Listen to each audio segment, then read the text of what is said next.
Okay, we're live. Okay, everybody, I'll call the general committee meeting to order. Welcome everyone to our virtual general committee meeting. As always, or hopefully not always, for the last year, due to the COVID-19 pandemic physical distancing measures, general committee is meeting virtually.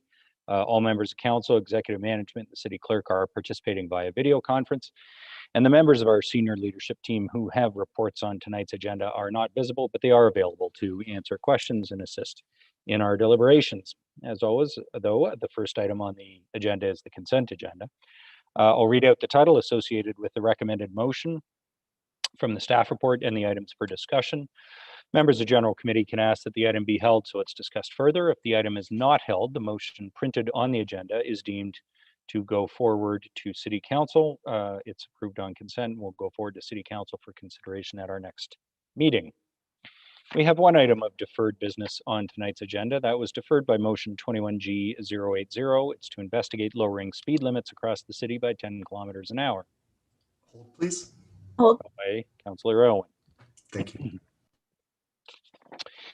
Reports of reference advisory or special committees. The report of the City Building Committee dated April 13th is to be received. City Building Committee did have a number of motions that they have sent to General Committee. First is with regards to the Rotary Club of Barrie's proposal for a COVID-19 Heroes Garden. No holds on that. It is approved. We had a motion regarding signage on heritage buildings in downtown Barrie. No holds on that. It's approved. We had an item for the Municipal Heritage Register, 90 William Street and 125 Dunlop Street East. No holds. That is approved. There was a motion regarding support for the Firebird Community Cycle application to the Healthy Communities Initiative. No holds there. Approved. That's a great thing. We had an item regarding the proposed Bradford bypass. It was referred to staff in the Development Services Department. Okay, that motion is approved. Finally, we had an item on the development of a Vision Zero policy and traffic calming policy update. No holds there. So that is approved. All the items from the City Building Committee will go forward to Council next week for final approval. Staff reports. The first staff report tonight is regarding updates of the city's workplace policies and actions undertaken related to a workplace investigation. Hold, please. Held by Councillor Owen. Next, we have the Barrie Employment Land Strategy and Considerations. Hold, please. Held by Councillor Harvey. Hold, please. Yep, that's held. The next item is the 2020 Annual Procurement Activity Report. No holds on that. It is approved. We have the 2020 Year-End Development Charge Reports and the Treasurer's Statement to go along with that. No holds. That is approved. We have the 2020 year-end cash in lieu of parkland report and the treasurer's statement that accompanies that one. No holds. It is approved. Next item is a staff report on the 2021 tax ratios and capping policies. Hold, please. Held by Councillor Allen. Thank you. Can somebody hold the next one? That's an appointment to the Heritage Barrie Committee. Thanks, Councillor Congo. Finally, we have the Barrie Baycats Baseball Club Facility Use Agreement. No holds. That is approved. We have several items for discussion placed on the agenda by members of council tonight. First, we have an item from Councillor Natalie Harris regarding the National 3-Digit Suicide and Crisis Hotline. No holds. Hold, please. No, sorry, I pushed the wrong button. Hold, please. Okay, that's held by Councillor Harris. The next item is regarding installation of stop signs at the intersection of Sproule Drive and Miller Drive and at Dock Road and Coxmill Road, wards 8 and 10. Hold, please. By Councillor Ward. Thank you. Next is with regards to a dog off-leash recreation area at Pringle Park. No holds. That is approved. The next item is with regards to installation of a traffic signal warning light, Edge Hill Drive to Ferndale Drive. No holds. That is approved. Finally, we have an item regarding the procedure for motions amendments in excess of $30,000. No holds? Okay. Hold. That is, Hold. okay. That is held by Councilor Morales. Okay, thank you very much, members of council. We do have a number of items to discuss and debate tonight. And the very first one is the item of deferred business, which is regarding investigating lowering speed limits across the city of Barrie. This was originally an item for discussion from Councilor Irwin, and he held it. Councilor Irwin, the floor is yours. Thank you, Mayor Lehman, and I'll put the item on the floor as printed. I do have an amendment. So the amendment is to replace the words "in advance of the 2022 business plan process" with "through an intake form for consideration during the 2022 business plan process." And I can speak to that. Okay, thanks. The amendment is to include this as a intake form in the 2022 business plan process instead of doing it now. Go ahead, Councilor Allen. Thank you, Mayor Lehman. So this motion is to have us consider lowering the speed limits across the city by 10 kilometers per hour and to consider the costs as well at budget time. We did get an estimate from a rough estimate from our staff of what the cost for replacing signage could be, and it ranges. There are a couple different scenarios. One scenario, it could be $175,000 to $250,000. And signing all streets, it would be $225,000 to $400,000. But those are some rough estimates, and I think we could have a more fulsome discussion at budget time. But I did want to note that City Council or General Committee did just approve, initially gave approval to the Vision Zero, the creation of a Vision Zero policy. And I think that this motion perfectly complements that. And there is evidence that shows that reduced speed can reduce the likelihood of severe injury or death, especially for vulnerable road users such as pedestrians or cyclists. And at the Active Transportation and Sustainability Committee, when we were talking about the Vision Zero strategy, one thing that we noted was that when the city last applied to become a bicycle friendly community, I think it was back in 2018, one of the notes on our application, we were denied, unfortunately, but one of the notes was that out of the municipalities that had applied, we had the highest number of cyclist deaths out of all those cities. And that's troublesome to me. And I think this is one change that we can make that can get us towards that Vision Zero. Recognizing it's not a silver bullet by any means, but in my opinion, we could use every tool in our toolbox, and I hope that council will support this. Thank you. Okay, thanks, Councilor Owen.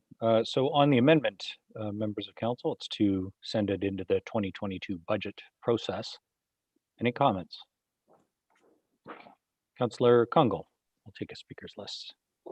Thank you, Your Worship, and thank you, Councillor Elman, for putting that forward. I was trying to engage staff in some of the complementary pieces happening, and I think we're even having conversations tomorrow on different pieces tied to active transportation about pedestrian-friendly cities. So really great timing overall and some complementary pieces. But I was wondering if staff had any comment at this time about if there are any other benefits and working ahead on any aspects of the information while we do move this to be included into a budget process as an intake form.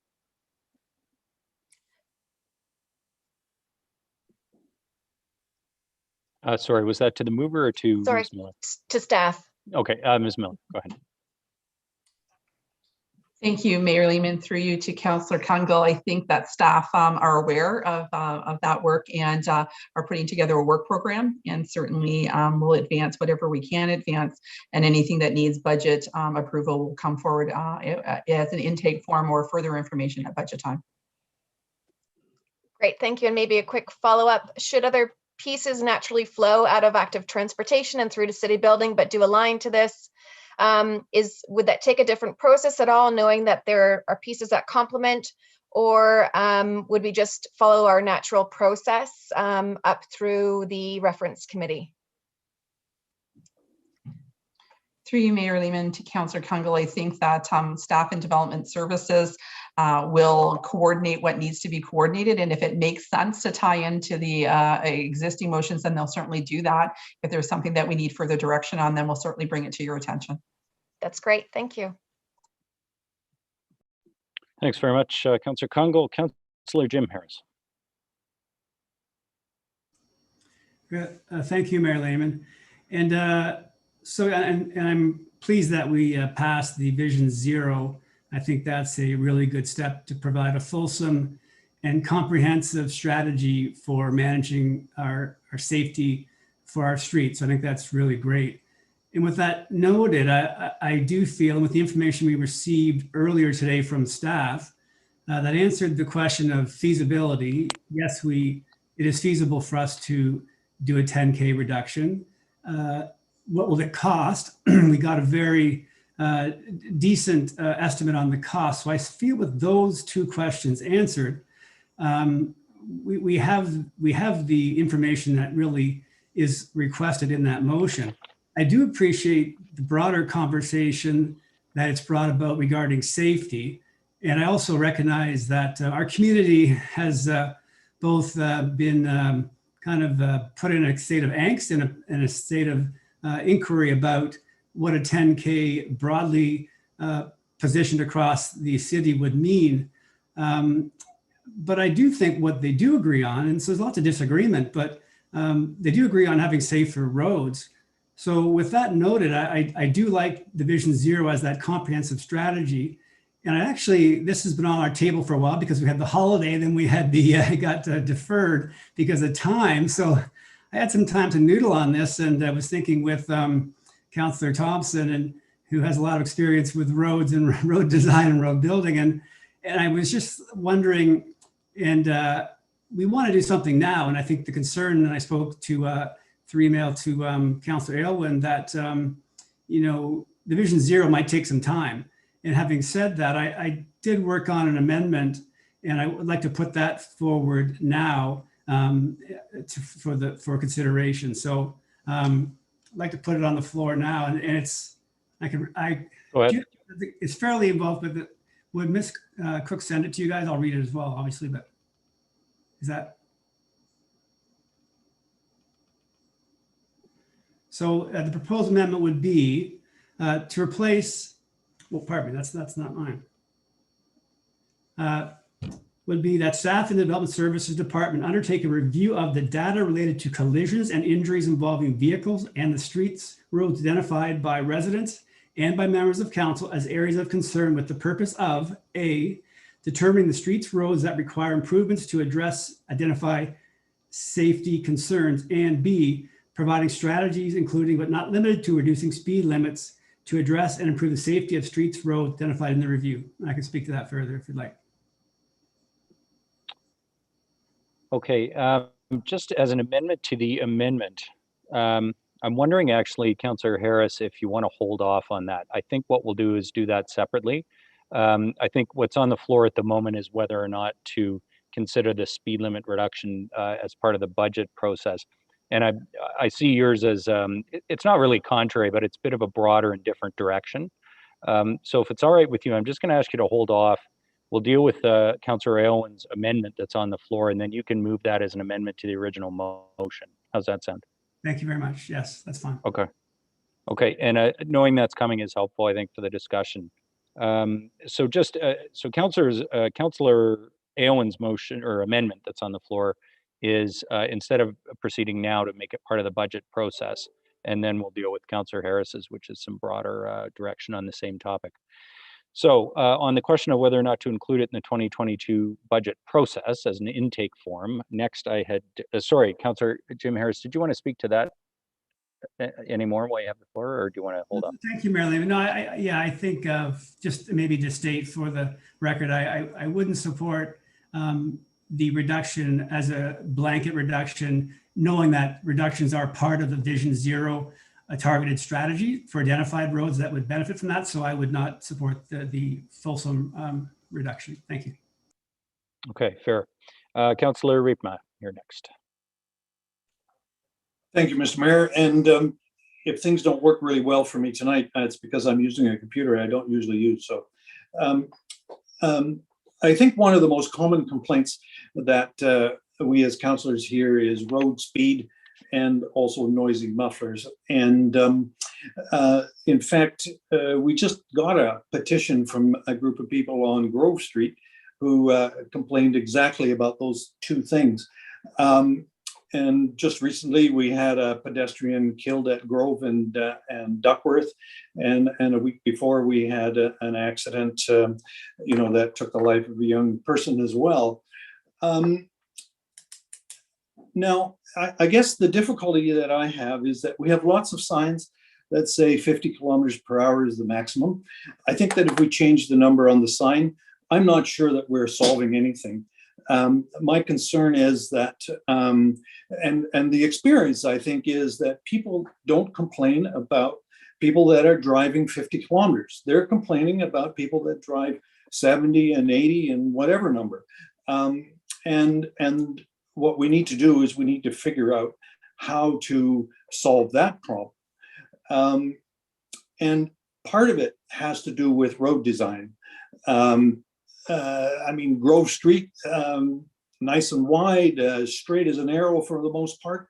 It's the design speed is probably 90 or 100 kilometers per hour. So we need to deal with that. And I think we've just passed in the consent portion of our meeting a motion that says we're going to look at Vision Zero and get a report on that. And I think that's the key to it. It's not just changing the numbers on the sign, because people don't read those signs, and they drive based on how safe they feel on the road, or how fast they want to go. I'm not satisfied with moving forward with something that reduces the speed limit or looks at a future budget. I think we need to look at this in a much more wholesome way. We're looking at putting speed bumps on certain roads. I think that there's a bigger context that we need to look at those kind of situations as well. I'm not going to be supportive of moving this to staff in any respect. I think that we've already moved the motion that is really important, and that is to do a wholesome look and look at Vision Zero. And I think that's where we need to go. And we've already done that. And I don't think we need to do anything further than that. Thank you. Okay, thanks, Councillor Riepma. Councillor Natalie Harris. Next. Thank you, Mayor Lehman. Through you, I'll keep it brief. I was public about not supporting the blanket 10-kilometer reduction, and I was hoping to more so look into lowering only in community safety zones. And Councillor Aylwin and I have chatted about that. So I think Councillor Harris just really has hit the nail on the head with his upcoming amendment. So I appreciate Councillor Aylwin's work on this, but I'm not going to do the blanket in favor of the blanket reduction. And in conversation, even early on when I was elected, that was one of the conversations I had with the Barrie Police, and their anecdotal, however, with experienced advice was that when we reduce the speed limit, sometimes that actually causes the people that are speeding anyways more aggression.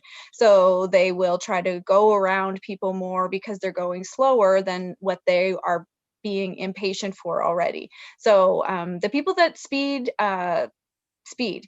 So I'm definitely looking forward to having better talks about photo radar in the future, etc., and other means. But I'm going to probably go with Councillor Harris's amendment when we get to that. But thank you. Okay, thanks, Councillor Harris, Natalie Harris. Councillor Morales. Thank you, Mayor Lehman. On the amendment, if the amendment doesn't pass and it's not an intake form, how would it be processed? That this goes to the mover of the motion and or Ms. Cook.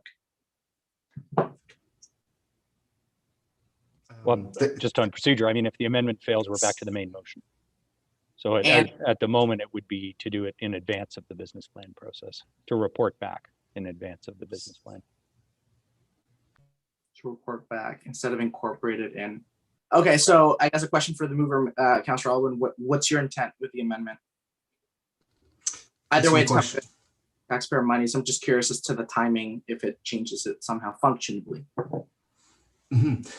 So I think because we know there will be a cost associated with the change, and we have those estimates, and it's not an inconsequential amount, I think it's most appropriate that we deal with that at budget time so that we have the full look at the city's finances in the big picture, because it is, you know, not an unsubstantial amount of money. So does that answer your question? Yep. Thanks. Thank you, Marilyn. Okay, thanks, Councilor Morales. On the amendment to do the intake form, to change this to an intake form, I'd like to call the question unless there's more speakers. Okay, Councillor Harvey. Yeah, my first question would be to staff, because obviously this is part of another initiative, and this motion would definitely expedite the information coming forward. But is it doable in the time frame that's being requested, with it being for the upcoming budget process for the following year? Ms. Miller. Through you, Mayor Lehman, to Councillor Harvey, we can certainly provide the budget intake form for Councillor Aylwin's motion.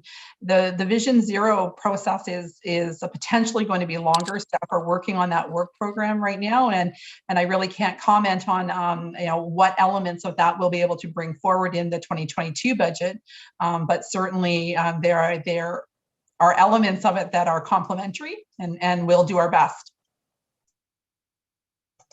Great, thank you.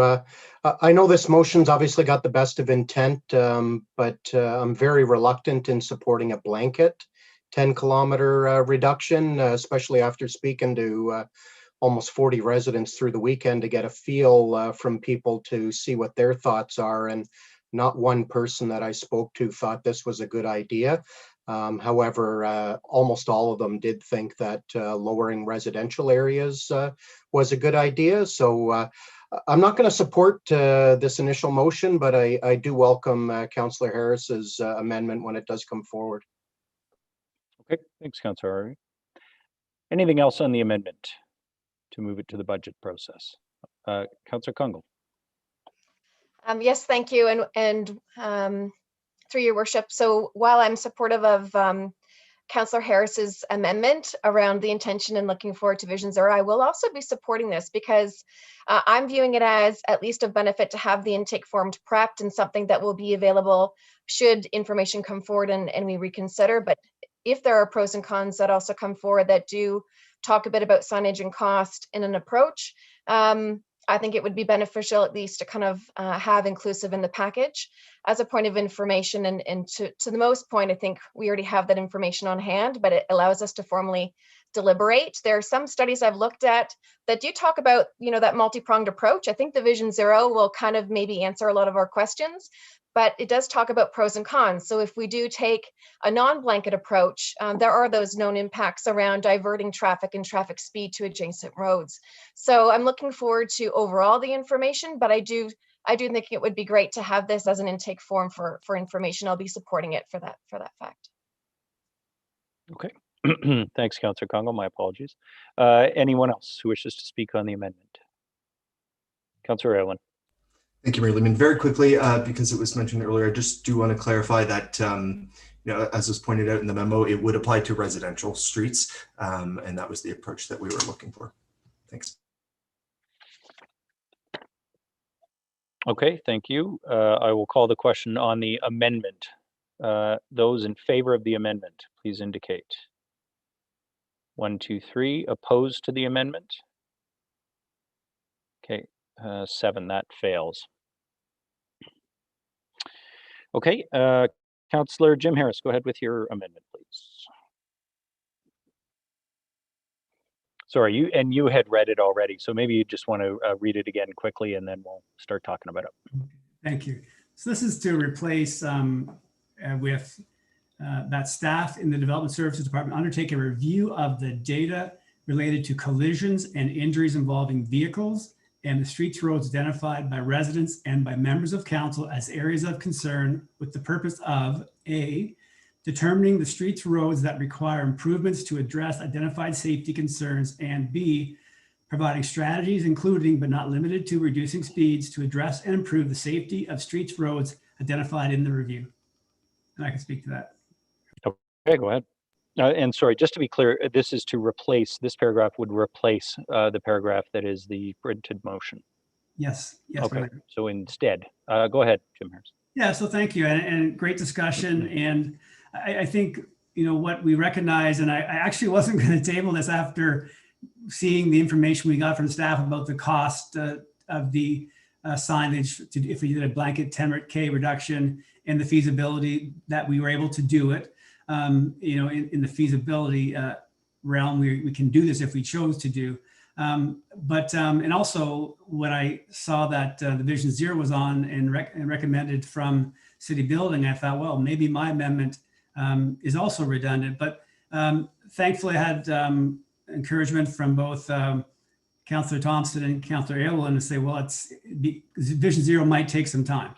And this gives us something in the interim, because we know in what this item did provide was dialogue and interest in safety of our streets. So, and I know some of us have items related to safety coming up on the agenda again later tonight. So this really does give us something to work with now with our residents and staff using the data that we have today, and it's available to us on our streets as it relates to safety, as we wait for a complete Vision Zero strategy, which will include all of the items that relate to improving the safety of our roads for pedestrians, for cyclists, for motorists, and you know, so which includes, if need be, if determined, a reduction in speed. So that's really the rationale for putting this forward and keeping it and putting it forward to council tonight. So thank you. Okay, thanks, Councillor Harris. On the amendment, Deputy Mayor Ward, and then Councillor Congle. Thank you, Mayor Lehman. And I think you maybe answered one of my questions there. Councillor Harris answered the question. I take it that you're looking for data on all types of accidents, not just pedestrian or cyclists. Is that correct? Yes, through you, Mayor Lehman. Yeah, so that would be injuries, collisions and injuries related to vehicles on our streets. So the 10K reduction really impacts vehicles. But it would be all collisions. So it could be with a cyclist or a pedestrian or other vehicles. Okay, thank you. And through you to Councillor Harris again. So I guess I'm wondering if, because that's going to bring in all kinds of collisions at intersections, which I think my guess is most collisions take place at intersections. Is that going to skew the data? Because I think there's another reason for intersection crashes apart from speed. It may, you know, obviously the most accidents are going to be on near the major intersections, I'd guess. And we're really looking for other types of accidents, aren't we? Like, we're not looking for people that get hit because they make a left turn in front of another car. Yeah, if I may, Mayor Lehman. Yeah, through you, Mayor Lehman. I would say that we're looking at the data so we understand where they're happening. Ironically, you'd be surprised that many happen in parking lots, and we can't change the speed limits there. But so the data will show us where the accidents are and where they aren't, and give us something to utilize. And that's what Vision Zero will do. Like, it's about identifying problem areas and creating strategies to address those. So yeah, I don't know. Was able to get a little bit of data, but you know, I'm not in planning to interpret it right now. But it will give us some information, and may give us some intersection information, which I'm sure will be valuable. Yeah. And maybe staff already use that in a way that I don't know. I haven't asked that question before, but it will give us valuable data, and we'll interpret it as required, I think. Sure. Maybe if I can just request that the data include, you know, what police think is the cause of the accident, whether it's excess speed, driver distraction. I mean, somebody using their cell phone. I'd like to know. It'd be actually very valuable to get the information on what caused the accidents, because some of the things I'd love to be able to deal with driver distraction, but that's probably beyond something we can do. So we really want to know about the cause of the accidents. Maybe that's the only suggestion I have. Thanks. Okay, thanks for that, Deputy Mayor Ward. Councillor Kungle. Thank you, Worship. Through you to Councillor Jim Harris. So in looking at the amendment you've proposed, a couple of things came to mind, and I've been doing a lot of traffic related forms to police on issue areas where we've had near misses that are within the ward. So I was looking at consideration of the other relevant data, if you would deem it to seem relevant within the value of this, but maybe a friendly to your motion. That is just a subtle wording. If it helps staff to have more of a parameter to collect anything that's out there that may seem of benefit, I think, to get to some of the points also in complement to Deputy Mayor Ward's commentary. So I'll try and add in causes maybe, but would you consider friendly where your first opening sentence has the inclusion of the following: that staff in the Development Services Department undertake a review of relevant data, including that related to collisions and injuries and causes specific to vehicles on the streets and roads identified by residents and members of council as areas of concern. Not sure if I captured that right, but it's really just adding in the word relevant data related to collisions and injuries and their causes. So then it's just adding and their causes. Sorry. And then continuing on as you had it. Okay, so I think so. Yeah, go ahead, Yeah, Councillor. thank you. So I do like the idea of adding near misses. So review the data related to near misses, collisions, injuries, And their causes. Yeah, so just adding related to near misses, collisions, injuries, and causes involving vehicles. Does that work? That works for me, and my intention is really just at least maybe being able to pull for respective councillors. So personally, maybe those traffic forms that we've individually submitted to police on those areas where I've formally identified investigation for specific issues that have come out of ward resident complaints about near misses. So hopefully it does capture maybe some of the stuff we've individually been working on. Thank you. Mayor Lehman, I do think that adding near misses and causes is friendly. So I will accept that. Done. Okay, thank you for that. Councillor Kungle, anything else? Well, you have the floor. No, that's everything. Thank you to Councillor Harris, and I'll support it as tabled and friendly amended. All right. Any other comments on Councillor Jim Harris's amendment? Councillor Gary Harvey and then Councillor Morales. Thank you, Your Worship. First question would be for the mover. Just in reading it, there's no report back or anything mentioned. Was your intent for staff to report back to General Committee, or what's your intent?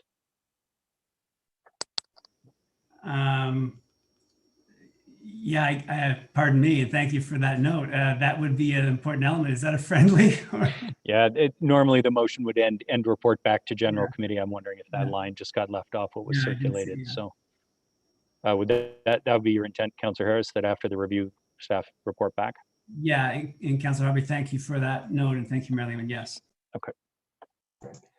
If I could just mention one other thing, Your Worship.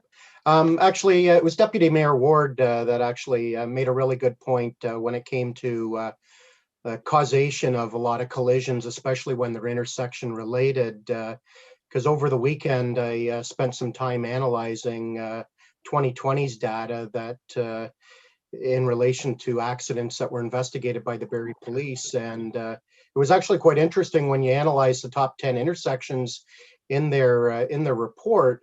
And out of almost 342 collisions, only 3 of them were noted as being speeding related. And all of the other collisions included a lot of other factors, which most commonly, believe it or not, was driver error, and along with other things like following too closely and failing to yield, along with improper turns. So there's obviously a lot more factors involved when it comes to collisions. Do we have a speeding problem in certain areas of the city? Definitely. I know in my area, Mapleview at times becomes a bit of a speedway. And that's where I think our LED radar boards come into play to assist us in identifying those hot spots. And obviously, we more recently began sharing that data with the Barrie Police. I'm going to leave my comments at that. I'm very supportive of this. I'll let the other councillors have their piece, and then I do have one more amendment that I would like to add to Councillor Harris's, but I think it's important to discuss this further before I throw something else on the table. Okay, thanks for that. Councillor Morales, you're next. Ms. McAlpine, what would be materially different from if this amendment passes from Councillor Jim Harris than what staff have already done in the past? And I'm referring to that presentation that went to, at the time, City Building Committee in 2017, Q2 sometime. I know it was a while ago, obviously, but at that time, it was identified that Fairview Drive was the most dangerous intersection in the City of Barrie. I remember Mr. Fryery being in that presentation, Mr. Rose. So I'm just wondering I'm reading the amendment here, and a lot of the language here is basically stuff staff is already doing, but I'm wondering if this amendment just makes us do it again, essentially, if it's anything different than staff are already doing. Ms. McAlpine or Ms. Miller? I'm not sure. Who would have Mayor carried that Lehman, back in the day? through you to Councillor Morales, the staff report I believe he's referencing related to red signal lights, but I'll defer to Andrea Miller with more detail. Thank you, Mayor Lehman. Through you to Councillor Morales. Certainly staff have done some of this analysis work in the past, and we will continue to do it to provide the up-to-date information to help you make an informed decision on any changes that you might like to make. I will say that we will likely need to do this in conjunction with our friends at Barrie Police, as some of the details related to why accidents happen are their jurisdiction, and we would work collaboratively with them. Okay, thank you, Ms. Miller. I guess the comments I'll make, I'll support this. I don't know if it's necessary. I think we already do it. I'm trying to remember who else was in that meeting. I know Deputy Mayor Ward, I think, was on the meeting. There might have been a separate one for the red light cameras. This one, the big one, was that Fairview Drive was the most dangerous one here. I think that hopefully residents realize the expectations from this amendment. There's a big difference between actually unsafe roads, meaning collisions, accidents, fender benders, serious injuries, death. There's that, and then there's perception of unsafe roads. Perception and reality are extremely important in this. And this is always like the white elephant in the room to say, or the elephant in the room to say, but the actual speeding doesn't, while it is unsafe, doesn't always, it might not be quantified in the data of actual incidents. So it doesn't mean that we can't make roads safer so people speed less and do more enforcement so people who do speed have consequences, and therefore there's this incentive to speeding. But this will be addressing something, but I don't know the point of materiality that this actually addresses speeding and or the perception of speeding. So hopefully residents are just mindful of that. But I'll be supporting it because it is obviously addressing actual collisions, injury, and death. So we definitely need to start somewhere. Okay, thanks, Councillor Morales. Councillor Riepman.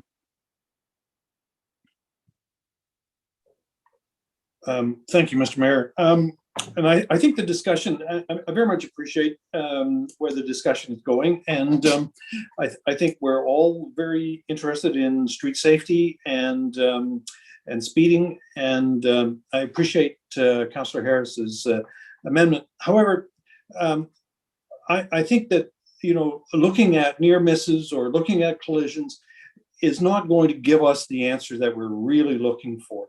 The answer that we're really looking for comes out of the Vision Zero, and we really need to do that kind of homework as opposed to having staff go out and do a report, which, as Councillor Morales said, I think we've seen before a few years ago.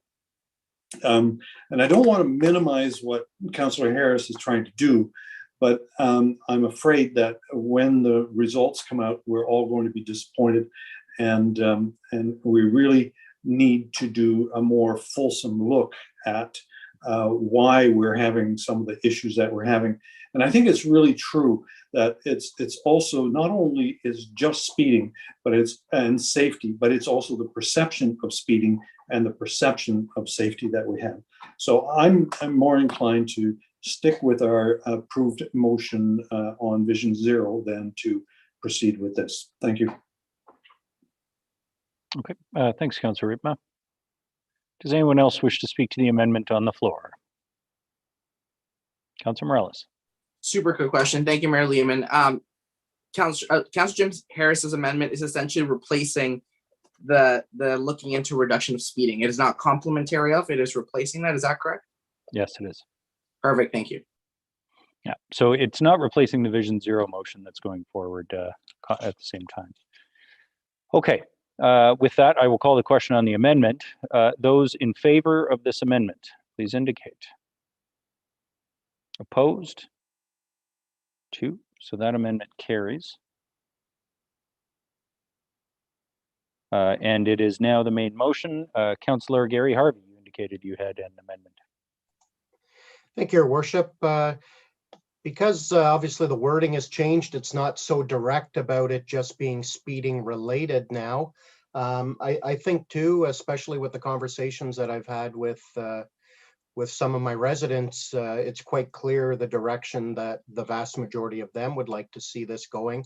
And I would anticipate that there's probably going to be a strong piece of this that would be potentially speed related, as I know that was in the original intent of Councillor Irwin's motion, and is very in line with the new initiative moving forward. So I'll just read it out first, and then I'll send it out, this amendment to add a second paragraph to the motion, that staff in Access Barrie create an online survey to poll residents if a speed change is considered in the City of Barrie, soliciting whether they are in favor of a citywide reduction or solely a reduction in residential areas, along with any further questions that staff believe are beneficial to assist with the staff report on this matter. Okay, and excuse me, and you're going to distribute that? Yeah, actually, I just hit send as soon as I finished speaking. Okay, thank you very much. Go ahead and speak to it, Councillor Harvey. Thank you, Your Worship. Yeah, I just think, especially with the small snapshot of people that I spoke to, I think a key piece of this is public input. And I would hate to see us adopt anything that the public are really against, especially when the initial conversation was around a citywide reduction. It was quite clear that everybody I spoke to was dead against a citywide, especially like, I mean, in Ward 6 and 7, Essa Road is already, it's a 5-lane road in some parts, and it's only 50 kilometers an hour as it is in most of the sections. So I couldn't fathom that we're going to reduce that to 40. And so if we did do a blanket, I think there's a huge amount of residents that would be against it. And this is just to solicit feedback from residents, which when we listen to our residents, we can't be doing anything wrong then. So I think it's key that we solicit their input on this, if this is the direction that staff believes we should go. Okay, thanks. On the amendment, Councillor Morales. Thank you, Mayor Lehman. So the question for Councillor Gary Harvey, this amendment is to create a portal or engagement strategy to engage residents on what they think of a speed reduction that is no longer on the table. I'm just kind of curious, or is this your intent is if it pops up later? Councillor Harvey. Thank you, Your Worship.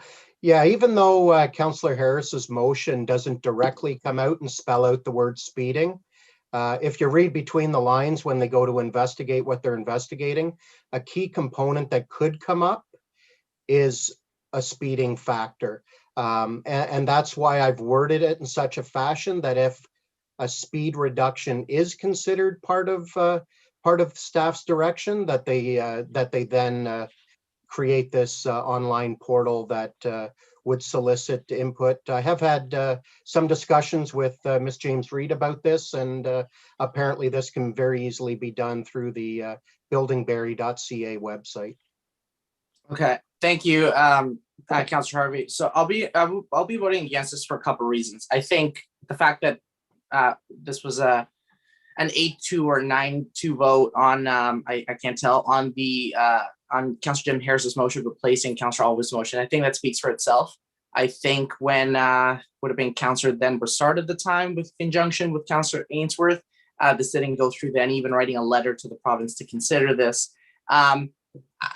I don't want to give anybody false illusions that this comes back. If staff on their own come back and say, hey, this is part of this Vision Zero recommendation, we can decide, deliberate, and vote on it then. But I just kind of want to put this to rest personally, at least for my vote for now. The other one, I know some comments were made that, you know, sometimes we don't do what we shouldn't do, what isn't popular. The reality is councillors do things that aren't popular all the time. Just in Ward 9, we banned on-street parking on Big Bay Point because it was a 5-lane road. It was unsafe, fast speeds, and just it's no longer the 2-lane cow path, as then Councillor Broussard used to say that these roads were. That wasn't popular, but at the time I got quoted saying it was the necessary, correct thing to do. We hook up residents all the time to sewer. Sorry, go from septic tank to sewer. They hate, most of them, not all of them, hate that, and they tell us how much they dislike it. They don't want to do that, but that's our policy. We need to modernize the city, and we provide different ways to structure that debt. So we do it anyway. So while there are some residents that will be very vocal about their support on this, and some residents that will be very vocal about their opposition to this, this reminds me again of chimeneas. This reminds me of many of these issues that we could sit here all night long and for many days and say, you know, we have to hear from the residents. What I'm trying to say is collecting data and hearing from residents, no issue. And I think all councillors, whatever means that they decide to use, online, email, door knocking, phone calls, they want to solicit feedback from residents. That is your prerogative, that's your right, and that should be encouraged. But I won't be voting in favor of this, to get back to the amendment, because I don't think we should reduce decision making to data collecting or whatever residents feel that they want to feel engaged at that specific time. I think at the end of the day, sometimes we make decisions that aren't popular, but we're making them because of the right decision to do, or whatever the councillor in the moment feels like and decides based on the data and the feedback. So I don't want to approve this amendment on the logic that in case staff maybe come back with this recommendation, we try to capture as much feedback on it. I think that Councillor Alwyn, even tabling this 3 weeks ago, really kind of did that job in itself. It got media coverage, we got emails. I got some emails from my residents saying that they supported Councillor Alwyn's and they disagreed with my lack of support, and that was part of the process, and I respect that. But it doesn't come, for me at least, decisions like this don't come down to a simple majority. It comes down to my interpretation of what it is the right thing to do, and we can disagree on what that is, but I just don't want to oversimplify it to data sets. So I'll be against this amendment. Okay, thanks, Councillor Morales. On the amendment, any further comments? Councillor Gary Harvey. Thank you, Your Worship. Yeah, just a few comments further to what Councillor Morales just said. I get my big concern with this, and I've always been a proponent to listen to our residents. But the big thing is, if we implement something like this, and the vast majority of residents are against it, like it seems in the small snapshot of people that I've spoken to, when you slow down the roads too much, people get angry, and we could actually potentially then become the cause of additional road rage.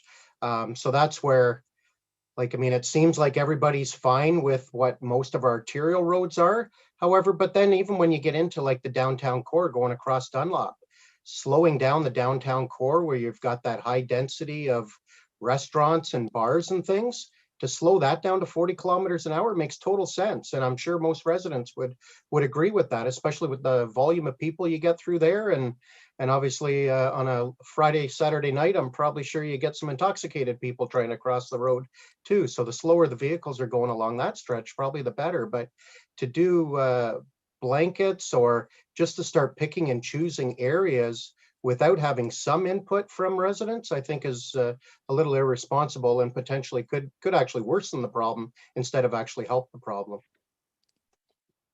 Okay, thanks, Councillor Harvey. Anyone else on the amendment?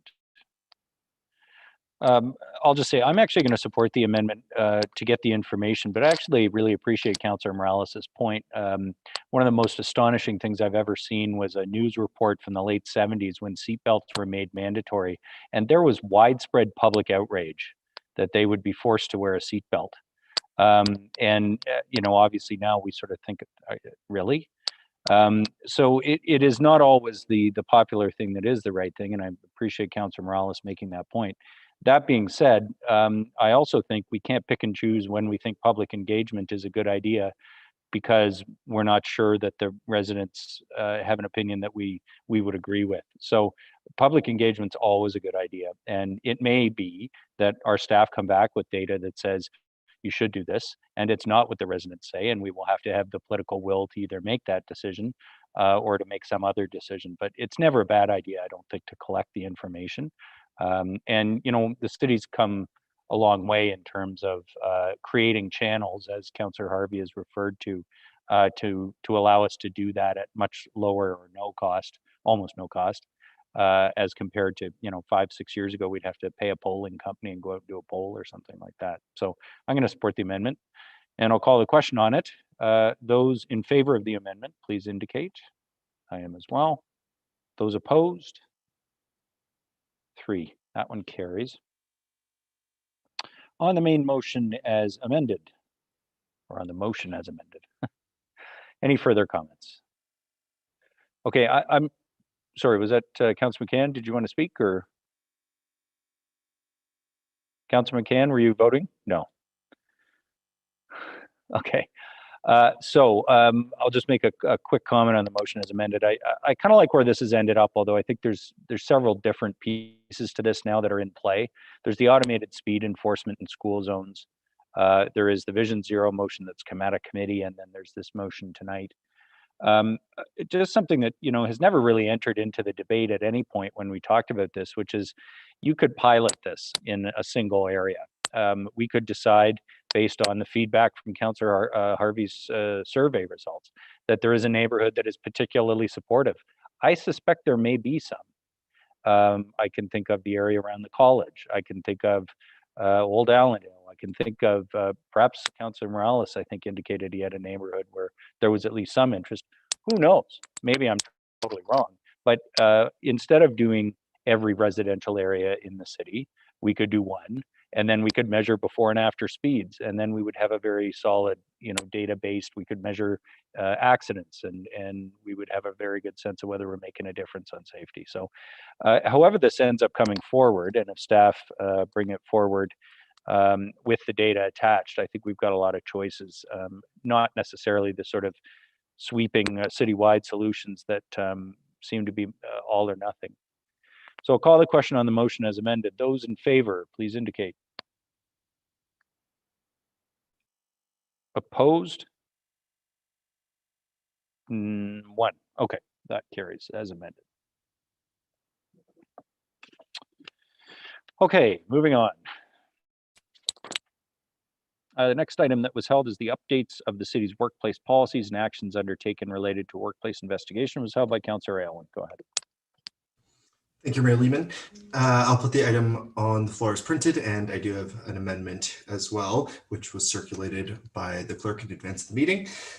So the amendment is to add a paragraph to the recommended motion that the city clerk consult with the integrity commissioner concerning the feasibility of amending paragraph 24.5 of the council and committee code of conduct to change the wording from, quote, no more than 6 months after the alleged violation occurring to no more than 1 year after the alleged violation occurring, and report back to general committee. And I can speak to that. Okay, thank you. Go ahead. Thank you, Mayor Lehman. So this amendment is to recognize that the deadlines set out in the code of conduct, 6 months is kind of an arbitrary number. And did some research and tried to find where there were similar timelines for this type of thing. And the Ontario Human Rights Tribunal and the Canadian Human Rights Commission both use a 1-year deadline. And I think that's a reasonable time frame for submitting a complaint. Now, the reason the amendment isn't just to make the change, it's because the city clerk advised that she would like to have a conversation with the integrity commissioner about this to ensure that we've crossed our T's and dotted our I's. So this is what she recommended, and I'm hoping that we can move forward with this to strengthen our code of conduct as much as possible. Okay, thanks very much, Councillor Owen. The main motion was on the floor, and then this is an amendment on the amendment. Councillor Morales. Thank you, Mayor Lehman. So, Councillor Alwyn, this process that we've engaged in that has been lengthy, expensive, and necessary has been ongoing. We're in April, March, February, January, December, November, more or less 6 months, give or take. I'm just curious as to why the realization now. I won't call this the 11th hour, as I have famously said before, but I'm just curious as to maybe you got new information. That might be the answer, but I'm just wondering why now. I think there's been a lot of work that has gone into this by professional lawyers that have decades in their field, HR professionals. So I'm wondering why you want to have our clerk, our staff, have a chat with the integrity commissioner and then come back and essentially will tell us something like you can or you can't, up to you. Why now? Thank you for the question, Councillor Morales. Well, I guess the simple answer is we haven't actually had this report in front of us until now. So we had tasked our staff with coming back to us with their recommendations, and as is the normal process around here, we consider the staff report and amend it as we see necessary. And I would argue that the code of conduct of city council members and committee and board members is of utmost importance. How we act around this table and around committee tables is incredibly important in terms of instilling confidence in local government. And I think we should do everything that we can to make sure that the code of conduct is as strong as possible. Thank you. Okay, just as a follow-up to that, why shouldn't it be a year and a half? Is there a specific reason? I'm just feeling like we're moving the goalposts. This, again, you gave information that there are other organizations that do a year, 12 months, so this would be in line to them. That was probably the most captivating part of your comments that you made. I'm just curious, we've gone from 6 weeks to 6 months to a year. Theoretically, somebody, myself, yourself, any member of council could then at a future time say, that's not good enough. We want more accountability for council, as you said, for councillors and the committees and et cetera, et cetera. We could move the goalpost to a year and a half. I'm wondering, not where does it stop? This is a necessary adjustment. I get that, but why a year? Why not a year and a half? Why? Councillor Owen. Thank you, Councillor Morales, for the question.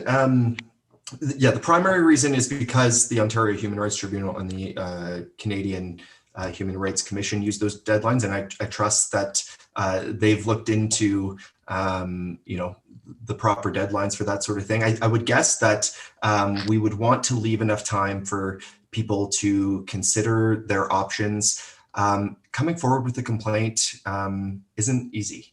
So I wouldn't want a member of the public to be worried or afraid to come forward with a complaint and then run out of time because of that. So I think we should be giving people enough time to consider the implications of coming forward and to consider whether it would be valuable to come forward. And I think a year achieves that. Okay, thank you. Okay, thanks, Councillor Morales. Just to note, it is the motion or the amendment is that the clerk consult with the integrity commissioner concerning the feasibility of it. So that's what would happen, and there would be a report back before the change is made. Any further comments on that amendment? Councillor Gary Harvey. Thank you, Your Worship. I definitely will support this motion. I think this is going in the right direction. I know when I made the last motion to clean things up a little bit and bring it to a flat 6 months opposed to the wording that was in place ahead of that. That was 6 weeks or up to a maximum of 6 months after that person become known of it. And when I looked around at different municipalities, there was a bit of a mixed bag when it came to the length of time. It was typically either that 6 week to 6 month window, then there was 6 months, and then there was a few that did have the 12-month window, but there wasn't very many.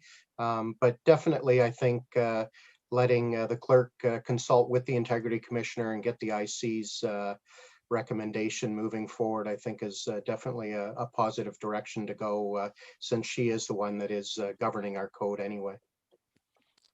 Yeah, thanks for that, Councillor Harvey. Did I see others? Oh yeah, Jim Harris, I saw you, and then Councillor Riepma. Yeah, thank you, Mayor Lehman. I'll be really quick. I just wanted to be clear that I will support this. And this also wanted to note that it's subtle, but I believe it's important. We're not necessarily strengthening the code of conduct. We'll still have the same code of behavior that we have to adhere to. We're lengthening the time that people are allowed to make complaints. So I just wanted to make that distinction, but I do appreciate both the comments from Councillor Harvey and the amendment from Councillor Aylwin. So I'll support this. Thank you. Okay, thanks, Councillor Harris. Councillor Riepma.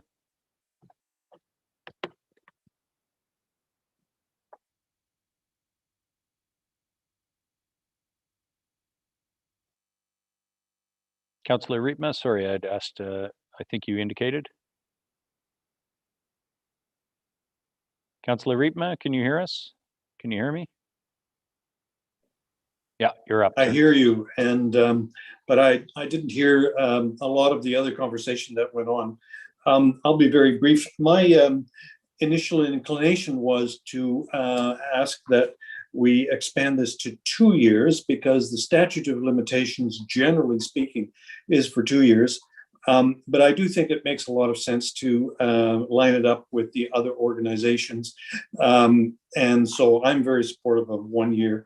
I think that makes very consistent use of the legislation. So thank you. Okay, thanks, Councillor Riepma. Any further comments on the amendment? Nope, I'll be supporting it as well. We'll get the view of the Integrity Commissioner, but I think this could be a positive change. So I'll call the question on the amendment. Those in favor, please indicate. Any opposed? None. That carries unanimously. On the main motion as amended, Councillor Kungl. Thank you, Worship. I had a question for staff. I'm supportive of the overall amended motion, but and while I recognize the component of the staff report tied to this topic regarding the respect in the workplace policy is not for us to approve, but for us to receive, I did have a point of clarity around bullet 28 on page 5 of that staff memo. Overall, I'd like to express my compliments to staff. You've come back with some really great improvements and suggestions, and in particular, very, very happy with the outcomes and next steps you've presented forward. I did want to ask specifically about bullet 28, so perhaps to CEO Prowse or a delegated staff as appropriate. This one talks a bit about the staff policy now being amended to identify that the city reserves the right and obligation to disclose information that may be required to protect employees, to investigate the incident or complaint, to take corrective action, or as otherwise required by law. So the policy identifies that disclosure of information necessary for the filing of completion of an investigation would be required. And I was wondering if you could clarify what that was meant, particularly around disclosure of information. I'm wondering if you've adopted something like that. I believe that might exist currently in the city of Vaughan around a practice by which an HR manager can actually become the complainant should there be variables by which something is seen, but an individual hesitates due to a power dynamic or any other variables, but whereas the HR director or individual that proceeds to investigate this, as it's been identified around the practice, or is that actually still saying that the staff member or city staff member would actually disclose information about an individual that may be seen by an individual to be breaching their personal privacy if they didn't instigate the investigation? CIO Proust. Through you, Mayor Lehman, to Councillor Kungle. Councillor Kungle, that's a lot to unpack. Yeah. I think I'm going to ask Ms. Peters, and she may defer to Mr. Krzyjak, who's on the line, to provide you either legal analysis, because I think what you're actually asking is more of a legal question than a policy question. Okay, thank Ms. you. Peters. Councillor, I'm going to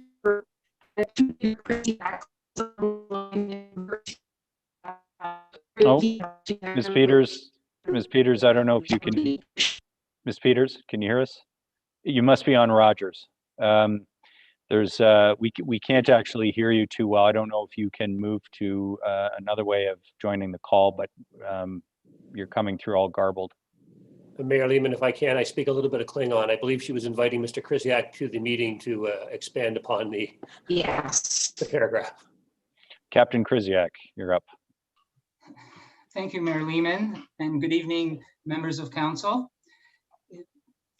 Now, can I get a specific reference to the location in the staff report that the question was about? Councillor Kungle? Sure. So page 5 of that staff report, bullet number 28. I'm really just looking for clarification in the last sentence of bullet 28 that identifies that disclosure of information necessary for filing and completing an investigation would be required. I was hoping, be it now or if staff want to take that away, if that means that if I'm reading it as if an HR director or a member of city staff see something has occurred, but the complaint it occurred to did not come forward and file that investigation, it could proceed regardless. I'm wondering though, if this statement is saying that would the complainant be identified hypothetically as an HR director, so to not identify the individual?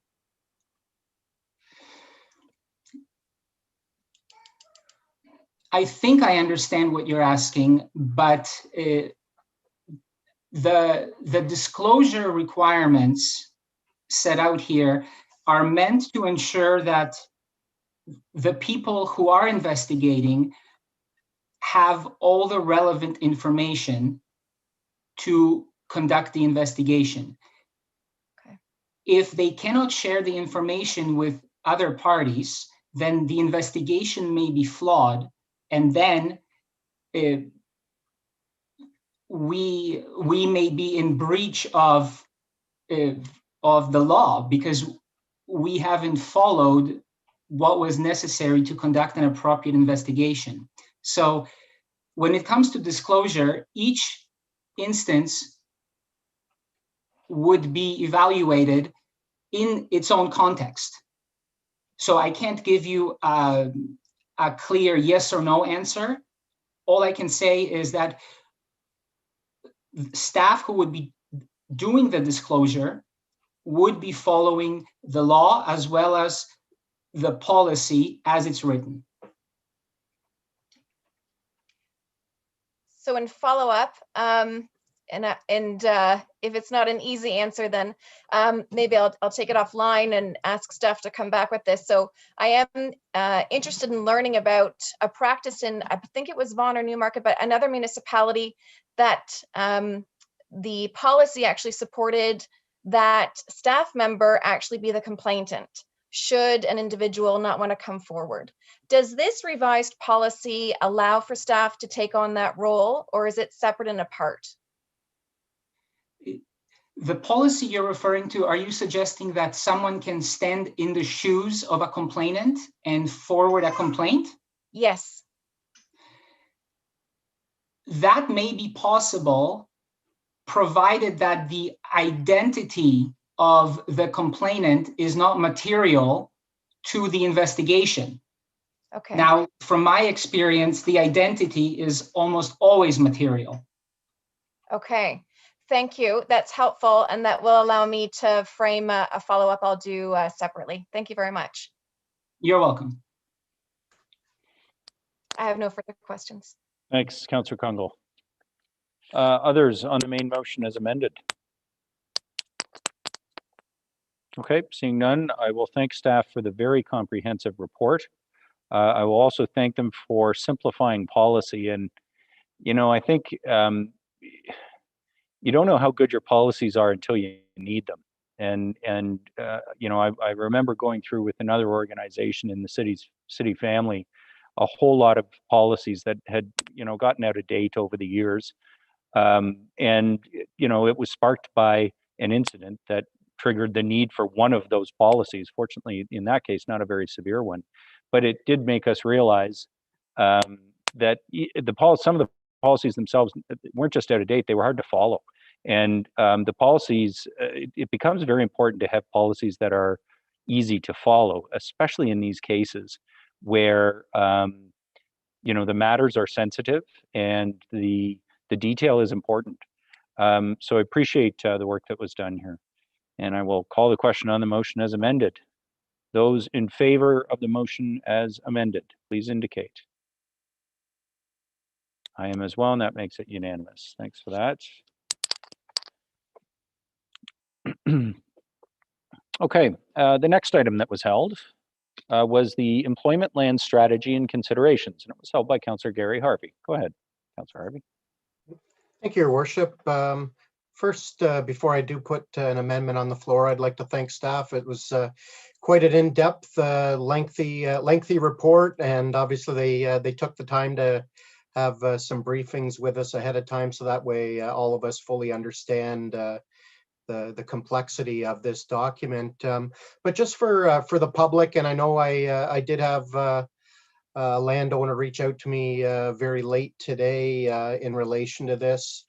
Maybe, I don't know if which staff, whether it's Miss Miller or Miss Banfield would be best, just to kind of explain how these parcels were selected and the rationale that may have been used in the numbering system that was attached to the 5 scenarios that are contained within this report.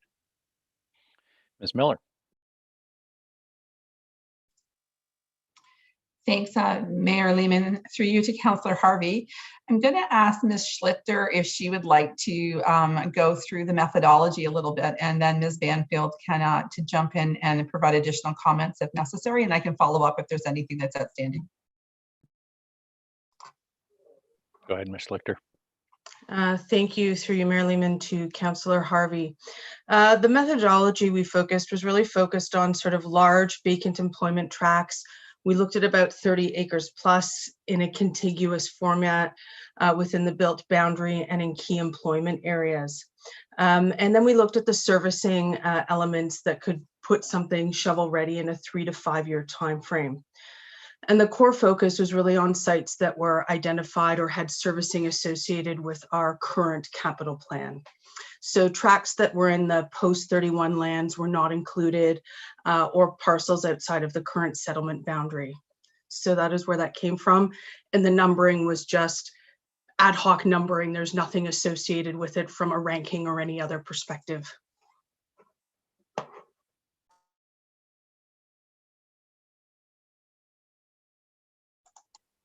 Great, thank you.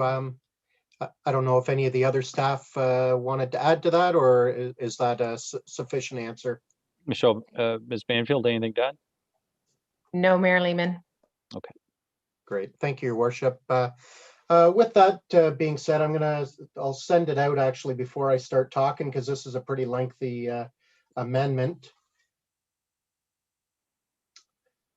So, Councillor Harvey, I'm sure you probably want to put the main motion on the floor anyway, which is just to approve yes, it in principle. Sorry about that, Your Worship. And we need to add the data. Yeah, for sure, no yeah, problem. Sorry, so Your Worship. Yeah, no, I'll put the motion on the table as printed, and I would like to add an amendment to it, a number 2 in addition to the intended motion. That we add number 2, that scenarios 1A and 3 be endorsed for the advancement in the city's capital investment priorities, with the following amendments to be incorporated in the 2021 capital plan.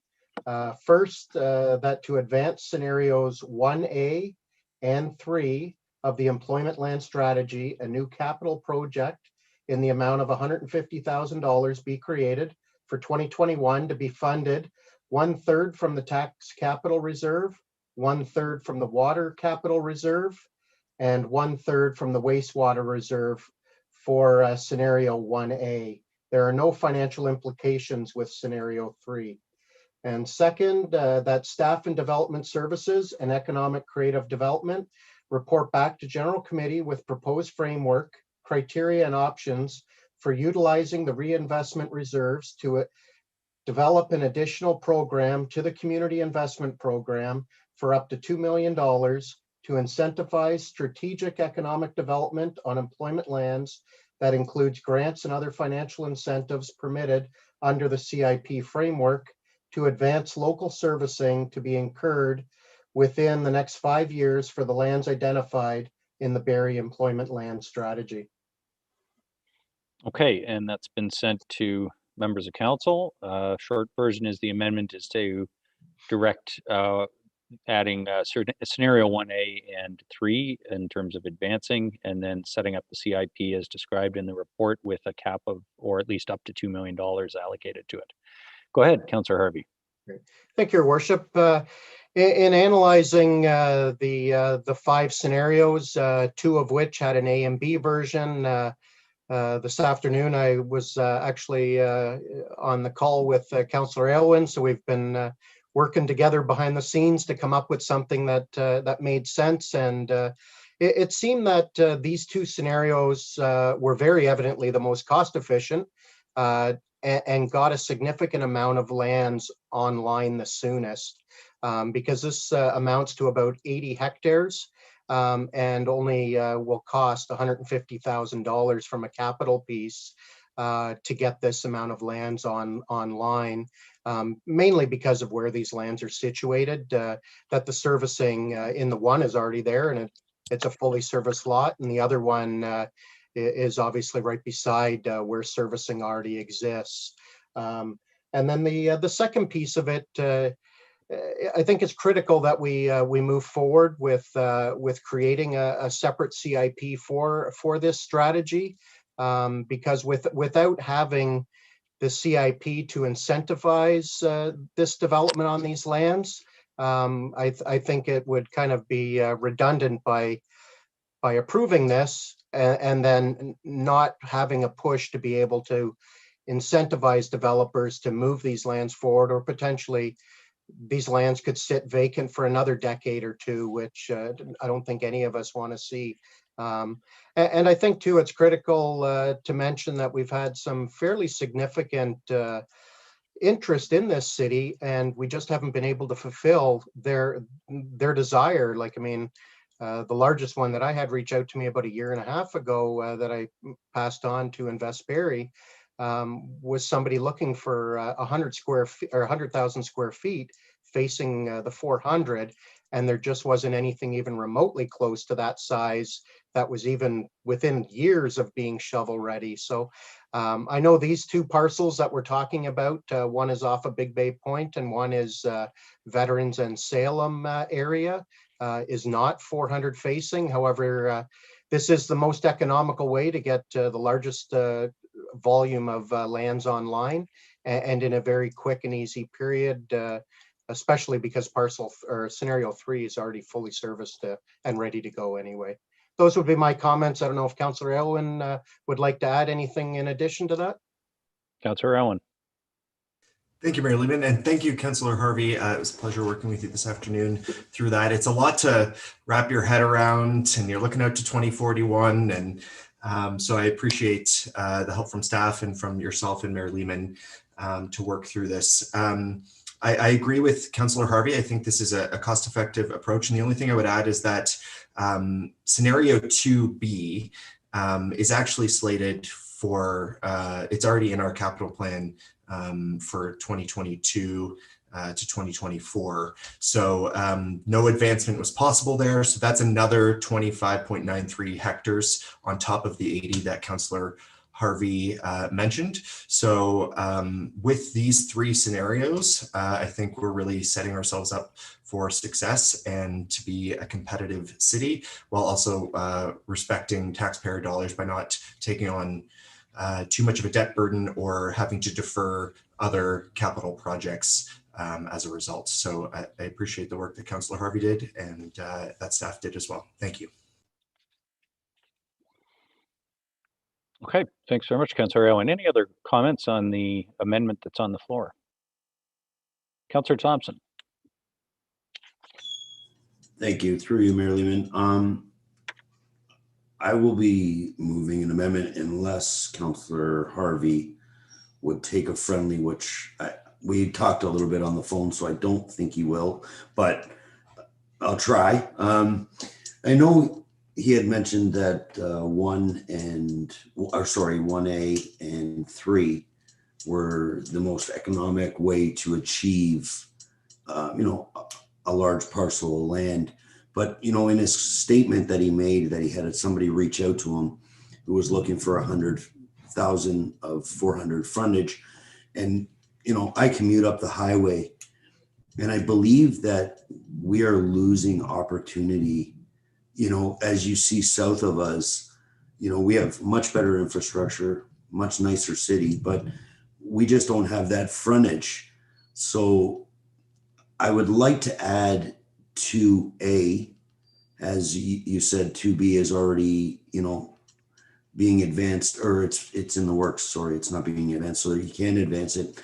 And I know it's a large amount of money, but I think that we've been a little bit cautious with our industrial lands, and I think we need to start being a little bit, forward thinking, where we are attracting, there's a lot of expansion from the GTA North, but they love the free advertising. You've got 400 exposure. It's, people spend $14,000 to $20,000 a month on a billboard. Imagine having your building along the 400. So I just think that we're doing a disservice by not adding it. And to be frank, every scenario that we have in front of us is a gamble. There's no guarantee. We aren't builders, and we hope that with staff and everything, and just us as a city, attract people. So I'll leave my comments there. I'll ask if you would be comfortable with adding 2A, and if not, I'll move it along. But thank you. Councillor Harvey. Thank you, Your Worship. Actually, Councillor Thompson and I did have a good discussion about this. I know our friends to the south, they haven't recently had any further lands come online either that are facing the 400. I don't know that it would be beneficial to be adding it to this current motion, and because the selection that he's talking about, 2A, is a significant capital request at $18.6 million. However, I do believe from speaking with you earlier today, Mayor Lehman, that it's mostly, if not all, potentially DC related when it comes to a funding formula. But I think, these two are kind of no-brainers because they're one's at no cost, one is extremely cheap at $150,000, and I probably best to entertain another amendment that would include the 18.6 million 2A parcel, so that way that can be voted on separately. So that way, just in case our colleagues around the table are not comfortable with that, it doesn't impact these other two parcels. Okay, fair enough. That was a very long-winded no to my friendly, but thank you. It was a very nice no. Yes, it was. And we can really do this either way. Councillor Thompson, why don't we deal with Councillor Harvey's amendment, then you can just introduce another one on the grounds that I think we're having a good discussion around these first two pieces. So Councillor Harvey, your amendment is on the floor. Any others who wish to speak to Councillor Harvey's amendment? Go ahead, Councillor Natalie Harris. Through you, Mayor Lehman, just a quick thank you to Councillor Aylwin and Councillor Harvey. I think that's great work. I think that's exciting and really forward thinking. So I definitely support it. Good job. Thanks for that. Councillor Deputy Mayor Ward. Thank you, Mayor Lehman. And I don't have any problem supporting it. I'm just not clear what we're doing with scenario 3. I mean, it's already there. We're not putting any money in. In fact, I went by it today. I checked out the sites today, and it's got big signs for sale, industrial lots for sale. So I'm not clear what we're doing. Maybe just clarification on what this motion, what changes it'll make to what we're already. Yeah, I know there was some confusion around that. Ms. Miller, go ahead. Thank you, Mayor Lehman. Through you to Deputy Mayor Ward, you're correct. There would be no change to what is currently happening on that site, but it was something that was in our analysis and the strategy. If you remember, we started this quite some time ago, and so we just brought it to conclusion, but there would be no change. Okay, and just tied to this, I know the report talks about how there's a great need for larger parcels.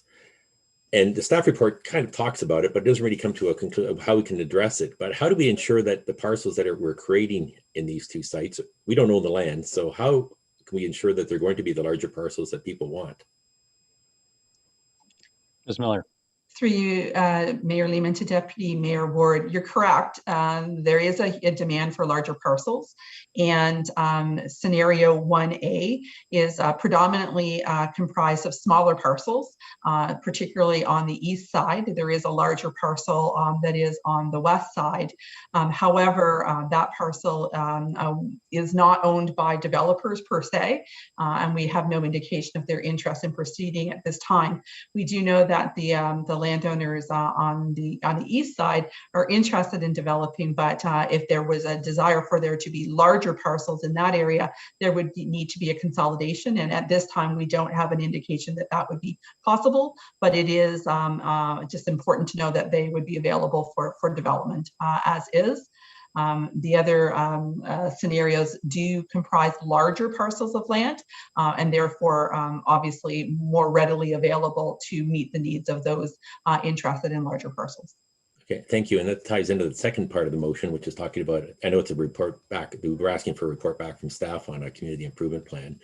Is there any way to use that community improvement plan to try to encourage the type of development we're getting in those future areas? I guess the community improvement plan doesn't refer to these two, it's referring to the future ones. Great question. I'm not sure if that's for Councillor Harvey or for Ms. Miller. Well, let's let Ms. Miller take a crack because they had proposed the CIP. Thank you. Through you, Mayor Lehman to Deputy Mayor Ward. Certainly, we can explore what type of criteria we would develop for the community improvement plan, and there could be a weighting towards proposals that had those larger parcel sizes or consolidation. But we would need to take a look at that and report back to you in terms of what would be possible, and we've noted it. Okay, I'll look for the report. Thank you. Thanks, Deputy Mayor Ward. Other comments on the amendment? Okay, just a few from me. So there's a great map on page 36 of the employment lands map. It's Appendix B, which shows all the different scenarios in the different colors. And, you know, one of the things that really shows you, because you can pick off from the lot pattern, the largest employers in Barrie that we have today and how much land they're sitting on and how it's configured and that sort of thing. And if you look at Matsui, for example, the former YOM that many people are probably familiar with at Mapleview and Veterans, it's one of the largest parcels, single parcels. And I can tell you that in speaking with employers in our area, you know, one of the largest ones I had that came to me was looking for 40 acres. And they were also looking to build about 120, 140,000 square feet, but they wanted to be able to double that in the future. And they could not find it in Barrie, and they started to look at our neighboring municipalities, and that's a reality. So I think I'll have some comments on Councillor Thompson's amendment, because I think that's important that we think about that one too. But if you look at this map, you start to see that even with the configurations that are proposed in 1A and 3 and 2B, which would all be brought to market as part of this, we still don't end up with a lot of opportunity for really large parcels. You probably get one on the scenario 1A on the west side of Veterans, and you might get one out of 2B. Now, in terms of how this might be developed, and I think Deputy Mayor Ward makes a great point. You know, if you just take 2B, for example, which is the Smart Center land south of Harvey Road on the highway, it's a big rectangle. And, you know, you can sort of imagine a street up the middle with lots either side, typical sort of industrial stuff. But you could put those lots together and you would end up with larger parcels. But, you know, even if you did that, we're not going to be anywhere close to that size that that Councillor Harvey was mentioning. And certainly I know that it has been coming to us. The world is shifting to more warehousing, more mixed manufacturing and distribution. That means bigger parcels. We certainly have seen everything that's going on to the south of us in Vaughan and Caledon and places like that. There is real pressure for these larger parcels. So I am going to support Councillor Harvey's amendment. I think these ones are no-brainers. I think it's an interesting idea for us to get in through a CIP into potentially front-ending local servicing costs. That's a way to create an incentive for people to bring lands to market. And, you know, if we look at some of these, they're long-standing vacant lands that are inside the old built boundary of the City of Barrie. I mean, we're not even getting into until we get into scenario 4 here, and some of 1, I guess. We're not even touching the annexed lands. So these are in many ways lands that have been in the City of Barrie for decades and decades and never developed. And so I think the CIP is a very good idea. But Deputy Mayor Ward makes a great point that if you're going to do that, let's make sure we're achieving the city's employment objectives and we're meeting the needs of users. Deputy Mayor Ward? I was just going to say, Mr. Miller turned his camera on while we were discussing the CIP. I think he might have had a comment. Mr. Miller. Through you, Mayor Lehman, just to make aware that it's not all 100% DCable two-way. There is about 35% of the component would be paid for through tax. Yes, yeah, and I think we'll talk about that next. Thanks, Mr. Miller. Okay, on the amendment that's on the floor, any further comments or questions? Okay, seeing none. Those in favor of the amendment? Anyone opposed? None. That carries unanimously. Okay, Councillor Thompson, do you want to move to A? Thank you, Mayor Lehman. I'll put 2A on the floor as an amendment, I guess, to the main motion. I don't have it written down. Oh, it's General Committee, sorry. You're good. Yeah, I apologize. Okay, so the amendment would simply add 2A into the motion that was just passed. So on the amendment, Councillor Thompson, was there anything more you wanted to say by way of introducing it? Pretty much, I said everything I needed to, and I understand it is a large sum of money, but you know, I've said a lot that we need to start looking at ways to attract good paying jobs to Barrie. And, you know, we've done a lot of on the other side and we never really invest in the creation of employment. And I truly believe that is a great way to a quality of life, you know, is creating jobs for people. So that's why I'm in support, and I'm fully aware of the risk because we don't build, you know, we zone and we service and then we cross our fingers and we hope we've done our homework. But I'll leave my comments there, and I welcome everybody else's comments. Thank you. Thanks, Councillor Thompson. On the amendment, Councillor Kungl and then Councillor Harvey. Thank you, Your Worship. Through you to Councillor Thompson or staff. So I'm aligned to investigating. Bringing on, I believe scenario 2B was a specific one you're adding, but I wanted to look for clarity around if it's just applying to one, because I know the part of the other motion talks about funding proportions from various envelopes. So is this one a net new that's just asking staff almost just to investigate the opportunity around how to bring how to fund or bring 2B online in some way? I wasn't sure about if we need to be identifying a financial tie to this. Sorry, so it's 2A, 2A, Councillor sorry. Kungl, and yeah, so Ms. Miller, it's advancing the projects that were already in the capital forecast, but I think in the out years to 2023. So that's really the question. If you include 2A, you move up the capital costs to 2023, and at the moment they're in the longer term, 25 to 29, I think. Ms. Miller, did you want to speak to that? Yes, Mayor Lehman, you're correct.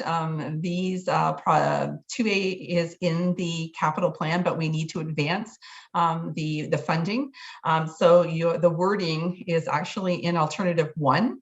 The second paragraph of alternative 1 would give you the wording that you need, Councillor Thompson, to advance 2A and the appropriate funding sources for your consideration.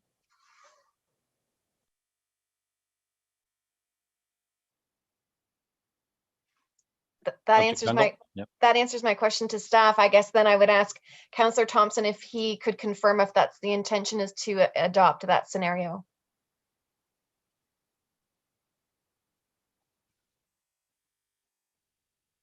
And I'm wondering, Ms. Miller, if anyone's got it handy, which page that's on for ease of reference, because I know 14, page 14. Thank you. Yeah, I'm Page just 14.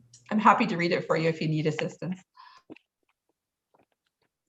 I've got it now ahead of me, but I wanted to make sure we were all looking at that. Yeah, so if it's alternative 1, it's actually just paragraph II, paragraph 2 there that we're talking about. So you know, that's a longer way to add 2A, and Councillor Thompson, if you wanted to move that wording, we could make that paragraph whatever 3, I guess it would be, of the motion on the floor. Would that be okay with you? Yep. That to advance scenario 2 of the employment land strategy capital project EN 1 to advance 4 years to start in 2021. Welcome the impact. Sorry, 7.9, 2.1, 513K by or thousand. Sorry, 2022, 2 million in 2023, 4.1 million 2024. And 4.1 million in 2025, and that the funding be changed from tax capital reserve to DC reserve. Proceed. Okay. And okay, so that'll be the wording of the amendment that's on the floor then, the paragraph that's included in alternative 1. And that's what we're talking about. Councillor Kungl, you still have the floor. Thank you. And with that clarification, if I may ask a question of staff, perhaps Mr. Miller, if there's any concerns around this or any point of note that you'd like to make as we consider this, but appreciating that we're just looking at this now, if there's any impacts to consider immediately, but otherwise I'm in support of the motion amended by Councillor Thompson. Okay, Mr. Miller. Thank you, Mayor Lehman, to members of General Committee. Really, from a development charge point of view, it's always you have to build the infrastructure before the residents come, and that's usually when the cash comes. So there's always risk in terms of timing and when that happens. As you probably read, the Treasurer's report tonight on development charges calls out that we're in a $36 million negative position, which was not unforeseen or unexpected. The only comment I would really have is we're switching over to debt. If we continue on the trajectory that we're doing with some existing projects, in that if the revenues are still delayed, we're most likely going to need to switch some of our current projects over to debt. So advancing this work and using debt to do that, it just would potentially reduce our flexibility on adding more debt to some of the existing commitments we have.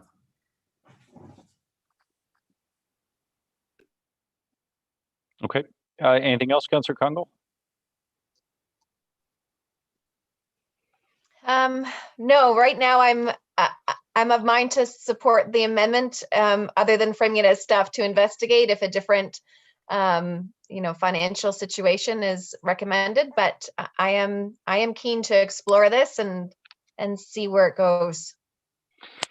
So members of General Committee, just because I think it might help with the discussion around this, tomorrow night at Finance Committee are the debt scenarios that we requested at budget time. So you may remember we had some discussion around the fact that there were a number of strategic priorities that we had not advanced significantly, and this was one of them.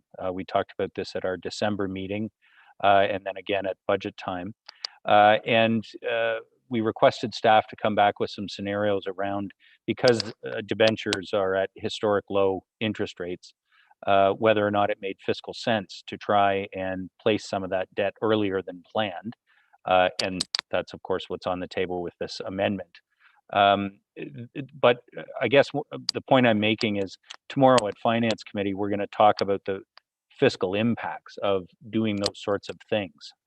And that staff have a staff report that relates to advancing some of the debt. So I guess I might suggest to you that maybe we make the decision tonight around whether we feel these employment lands need to be a priority. Some of the discussion around whether we're comfortable with advancing debt probably belongs tomorrow night in that more global discussion of whether or not that's a good idea. And I mean, if you're just totally uncomfortable with that notion at all, then we should pursue an employment land strategy that depends on it, for sure. I'm not trying to talk anyone out of their votes.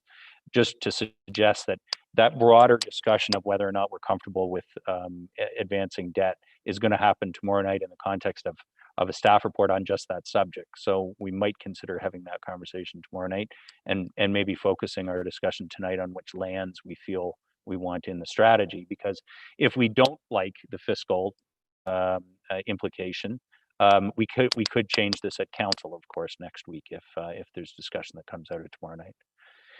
So on the amendment on 2A, next I saw Councillor Jim Harris. Thank you, Mayor Lehman. In Councillor Thompson's presentation, he made interesting points. One was obviously that we don't develop, and the other one was the rationale for moving forward with these with the 2A, given its location and proximity to the 400. So I was just curious, maybe a question for Mayor Schlichter through you. If you could, I wonder if Ms. Schlichter, if you could tell us, is there evidence or that would suggest that that would be a more likely place to build or a more preferred place to build and develop? Is that a good bet, given that we don't control the eventual outcome, or a better bet, should I say? Ms. Schlichter. Through you, Mayor Lehman, to Councillor Harris, in absence of controlling the property, there is no necessary guarantee associated with the development. We've looked at all of the parcels from a technical perspective, and where we see opportunity based on a funding envelope and based on the servicing works that need to be done. So that is really the best indicator that I could provide at this point. Okay, thank you. Okay, thanks for that. Councillor Allen. I think Councillor Harvey might have indicated earlier, so I don't know. Okay. No, he Councillor didn't. Harvey, I may have missed it. Oh. No? Yes? I don't know. Nothing further, because actually between Councillor, the two first councillors, my questions have been answered. Thanks, Your Worship. Okay. Sorry about that. Sorry to confuse things there. One quick question. So I want to make it clear, because there was some talk about this being an investigation to do this versus an actual commitment. This is an actual commitment to advance. It is. These projects. Okay, thank you. I think that's an important piece of this. So I'm leaning towards not supporting this particular amendment, and here's why. So this 2A scenario is $18.6 million. And to be clear, it's in our capital plan for 2027 to 29. So it will happen, just not immediately. And from the amendment that Councillor Harvey passed earlier, we have added, including 2B, which is going ahead, it's 106 hectares of land, of employment land. That's a pretty big addition to our existing 526 hectares of vacant land. So I think that's a good place to start. And the investment, the return on the investment of Councillor Harvey's amendment, did some, back of the napkin math here, which is always a risky thing to do, but it's around $112,000 per hectare. In terms of the capital investment that the city would be making. Adding this, actually this scenario alone, 2A, $18.6 million, works out to around $489,000 a hectare. And that does concern me a little bit. I'm not entirely convinced that this is something we need to advance. I'm still open to doing this eventually, but I think there's a lot of questions to be answered still about whether this is worth taking on additional debt. And I think we just heard from our treasurer that there is some risk to doing this. We are in a negative position in our DC reserve by $36 million. And we would have to switch over some projects to debt, which could theoretically affect our credit rating. And then that would affect the cost of borrowing money in the future. So those are my hesitations here. I think we have a good starting point with this 106 hectares. And I'm hesitant to put this burden on the tax base because, Mr. Miller did say that around 30 to 35% of the cost would come from the tax base, not DC reserves. So that's about $5.5 million, I believe. And that's a substantial amount of money. So I think we should be a bit cautious. I think we're still being bold here by advancing these projects, but I think this amendment goes a little bit too far for my comfort level. Okay, thanks, Councillor Allen. Councillor Thompson. Thank you, Mayor Lehman. Maybe just a comment to Ms. Schlickler. Councillor Jim Harris asked you a question on regards to the lands of the 400.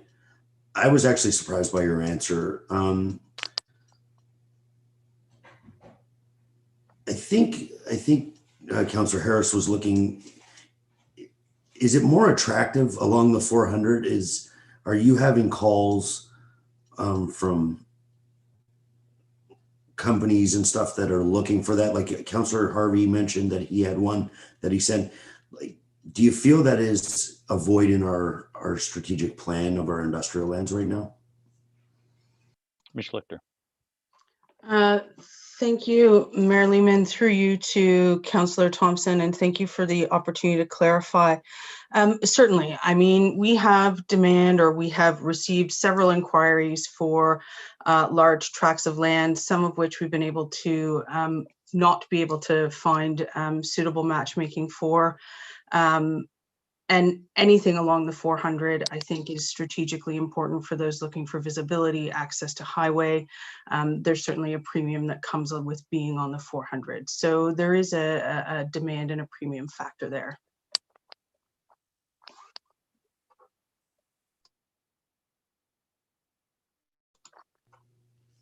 Thank you for that. I don't know if Councillor Jim Harris, if I achieved what he was looking for, but I'll leave that up to him. He can speak for himself. Thanks. Thanks, Councillor Thompson. Councillor Natalie Harris. Sorry, Councillor Gary Harvey, I saw you next.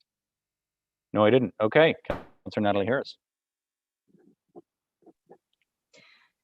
Thank you. Through Mayor Lehman, I think Ms. Schlichter answered my question as well. So the demand is there along the 400. I know this is another bold level that we would have to move to, but I also have heard from different companies that that's what they're looking for as well, and so I'm in favor of this. I think we should. Thanks, Councillor Harris. Any others on the amendment? Okay, I just really, sorry, go ahead, Councillor Allen. Sorry, thank you, Mayor Lehman. Just really quickly, I would note that there is an additional 19 hectares of frontage in the 2B scenario on the 400. So that will be added, which is good news, but I just wanted to highlight that. Sorry, thank you. No problem.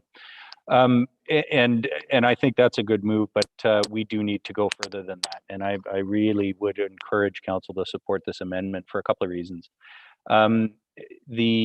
If you look at that map again, page 36 in the report, it's not the only employment lands that we've got. To be clear, staff have highlighted some parcels that they feel can be expedited in bringing them to market. But there's not a lot more. When you look along the highway, there are very, very few parcels left. One of the best parcels left was One Big Bay Point, which of course is the FedEx warehouse that's nearing or is completed now, right at the foot of the bridge where the old Molson Brewery, part of the old Molson Brewery property. There are very few other parcels, and that one was purchased for a very tidy sum of money because of the premium placed on highway frontage. The 2B is a great move. I think we should do it, but I'll just give two other reasons that we haven't talked about yet that I feel very strongly we need 2A as well. The first reason is 2B, while it does give us the 42-ish acres that it represents, that's just one large user. And I mean, if you sort of refer to the map, it's one Matsui, it's one FedEx, it's one BMO. All of which we, are employers that I think we would welcome and would want to be able to compete for with our other municipalities in the sort of 400 corridor.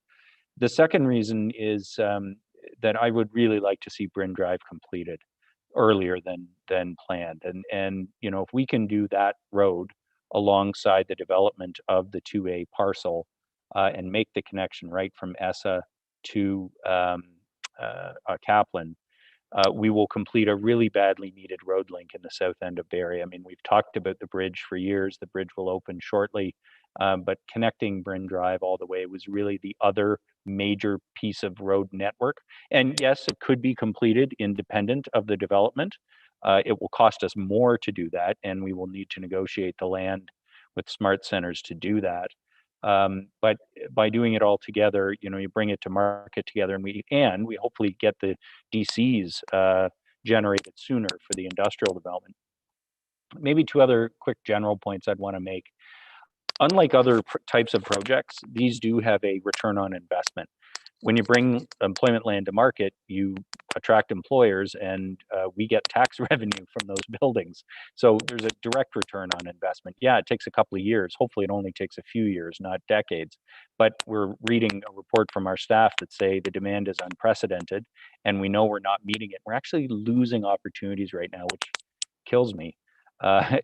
Barrie should never lose an opportunity because we don't have land to offer the market, and I think this would be a very wise addition to our competitiveness for jobs. And that's the far more important part.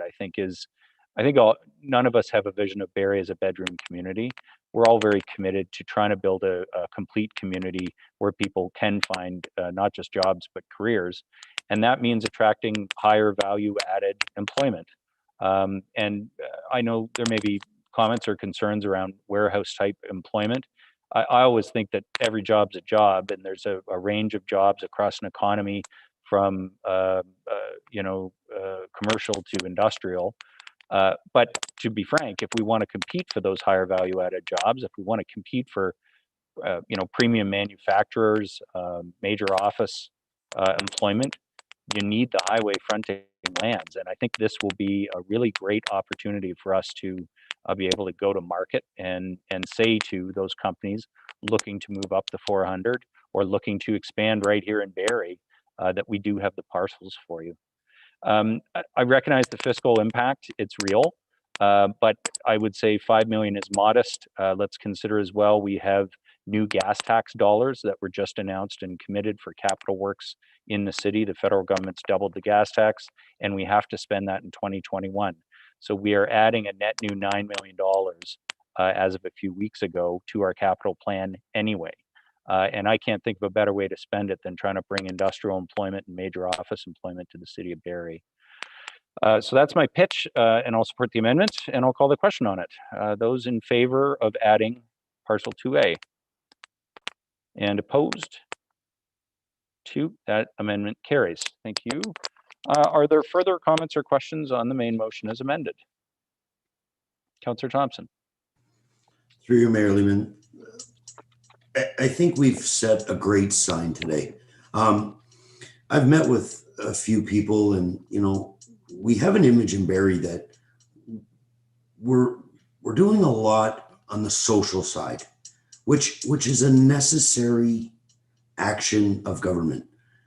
But for the last 3 years, we don't discuss a lot on the business side. And I think today, this strategy has shown we're the whole package. So I want to thank members of council, and I understand it's general committee, sorry, members of the committee, but I think this is a great message for everybody. So thank you. Thanks, Councillor Thompson. Other comments on the main motion as amended? No, I would just, I'd echo that in the sense that I think this is a major step forward for our offer in terms of supporting the agenda, bringing jobs to Barrie.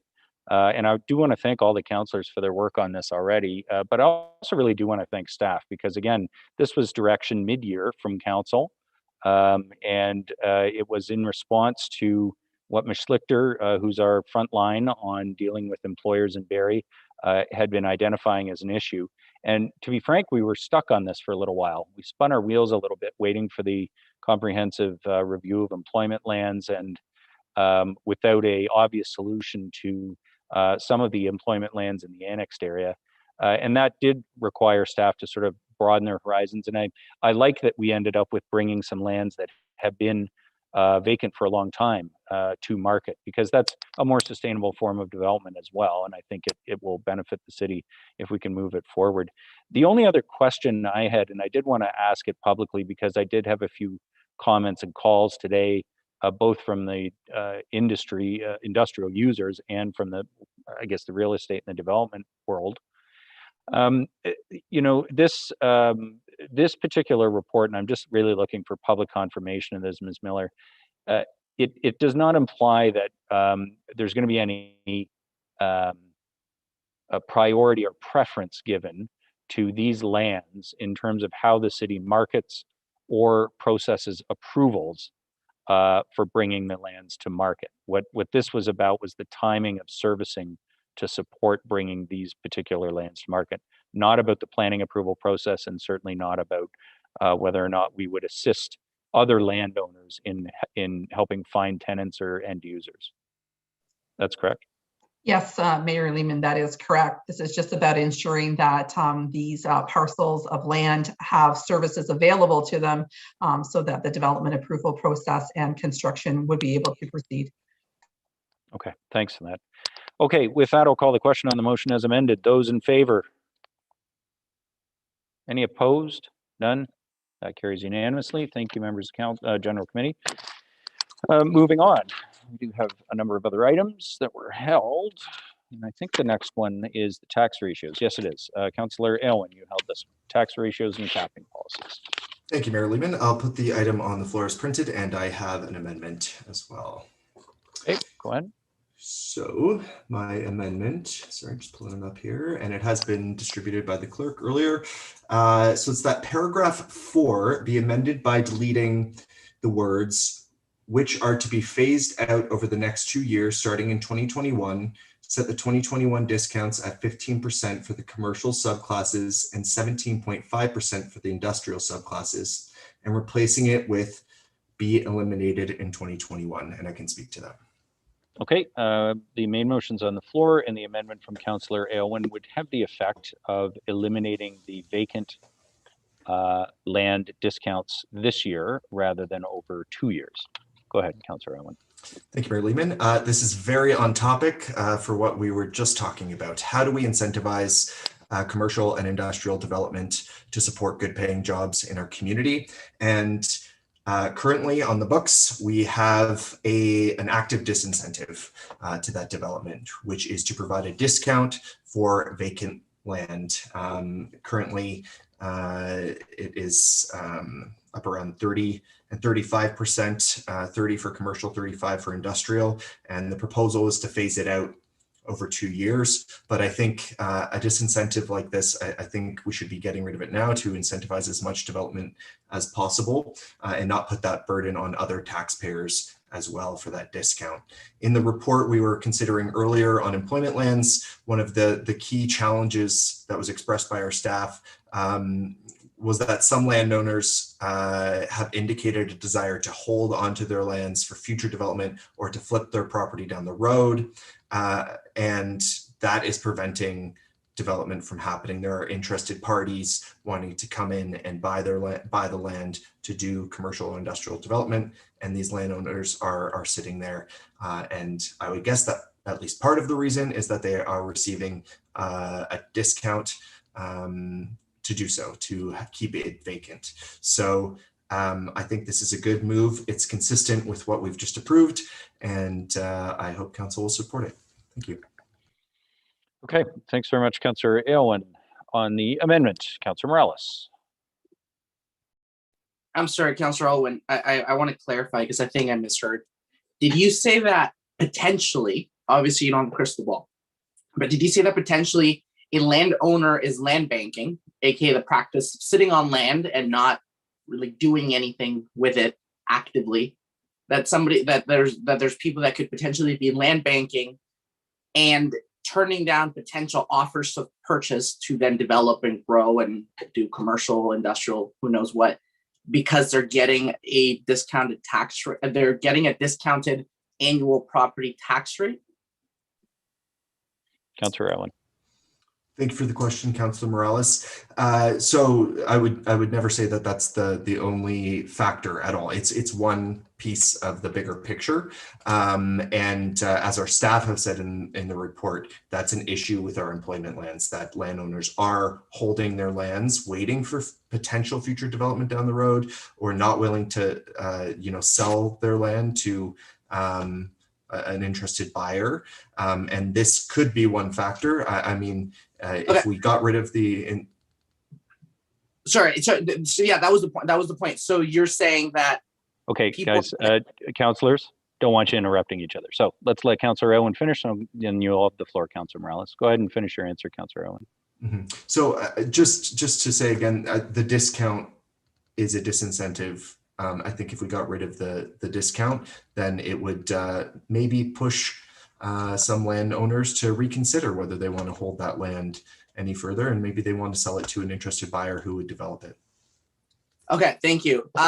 Okay, so I'll speak to this amendment. I'm against it just because I don't think that Councillor Aylwin is framing it correctly. If the reason is to essentially, like, for example, let's look at residential. Out in the West Coast, some municipal councils applied a vacant house tax to act as a disincentive for foreign investors or local investors to keep empty houses empty. So I get that logic. It's almost a punishment. You're going to do that? Well, there's going to be a vacant house tax. Now, moving back to your amendment, Councillor Aylwin, you want to say, okay, you're not going to develop the land. You're going to pay a full rate. That's fine. And if that's the case of your amendment, then frame it that way. But to use convoluted language that I tried to get clarity on, and we went back on the premise that because a landowner is getting a discounted rate, so basically not paying the full percentage of a rate because of historical discounts that we've had, that this amendment, I believe, is trying to get rid of or change.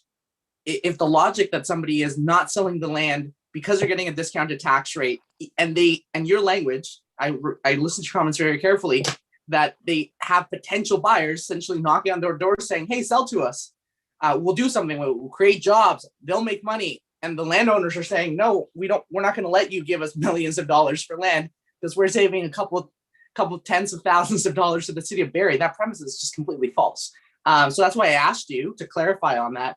Again, I'm just trying to get you to own the amendment. If your intent is just to get them to pay a little bit less or get rid of that break, then so be it. Let that be the discussion. But to frame this as we are losing out on potential development of jobs and that because they're getting a discount, that's not how the market works. Again, that's why I started almost with a question, unless I'm missing something major, or a specific investor that told you, hey, I knocked on this landowner's door and they didn't want to make millions of dollars because they're getting a couple of tens of thousands of dollars of a break, then so be it. But I can't support the amendment on that logic. I think that if your intent is to have lands developed, I think that you as an individual or we as council could have a broader discussion with Ms. Schlitzer and the Invest Barrie team to see if we need to engage them better. Because I would hate to even believe that there's landowners out there that are land banking, hoping because they're passing on millions of dollars and holding potential future jobs hostage because they're saving a couple of tens of thousands of dollars. We need to get them to the table. We need to get them to see a broader picture, and we have staff for that. But to characterize this amendment as somehow losing out on potential development, I think is not an accurate presentation of the amendment, and I'm against the amendment. Okay, Councillor Thompson, and then Deputy Mayor Ward. Thank you. Through you, Mayor Lehman. To the mover of the motion or staff, and I was trying to see, and I might have missed it in the report, if the vacant land is unserviceable, where we have just bumped up, would the tax break affect them where they're unable to develop due to no services on vacant land? Mr. Miller, you want to take a crack at that? Yeah, through you, Mayor Lehman, to Councillor Thompson. So property taxes are pretty prescribed. So the answer is no, they would still pay. But I think it's important to understand that how this discount gets funded. What would happen is initially we're reducing it by 15% based on council's approval last year. So what ends up happening is commercial occupied properties and industrial occupied properties would have a reduction in their taxes. And then that gets funded from vacant commercial properties and industrial vacant land, regardless if it has servicing or not. But it's a shift within that class.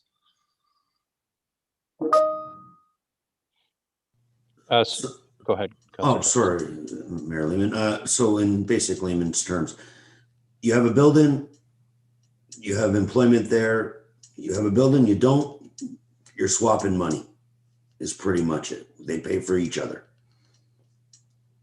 You're shifting, yeah, you're through your Mayor Lehman to Councillor Thompson, you're shifting within the class, yes. So those within a building would get a break, and those that own the land would pay a little more. And again, that was council's approval. It was to do a phase in over 2 years, this year being phase 1, the next year being phase 2.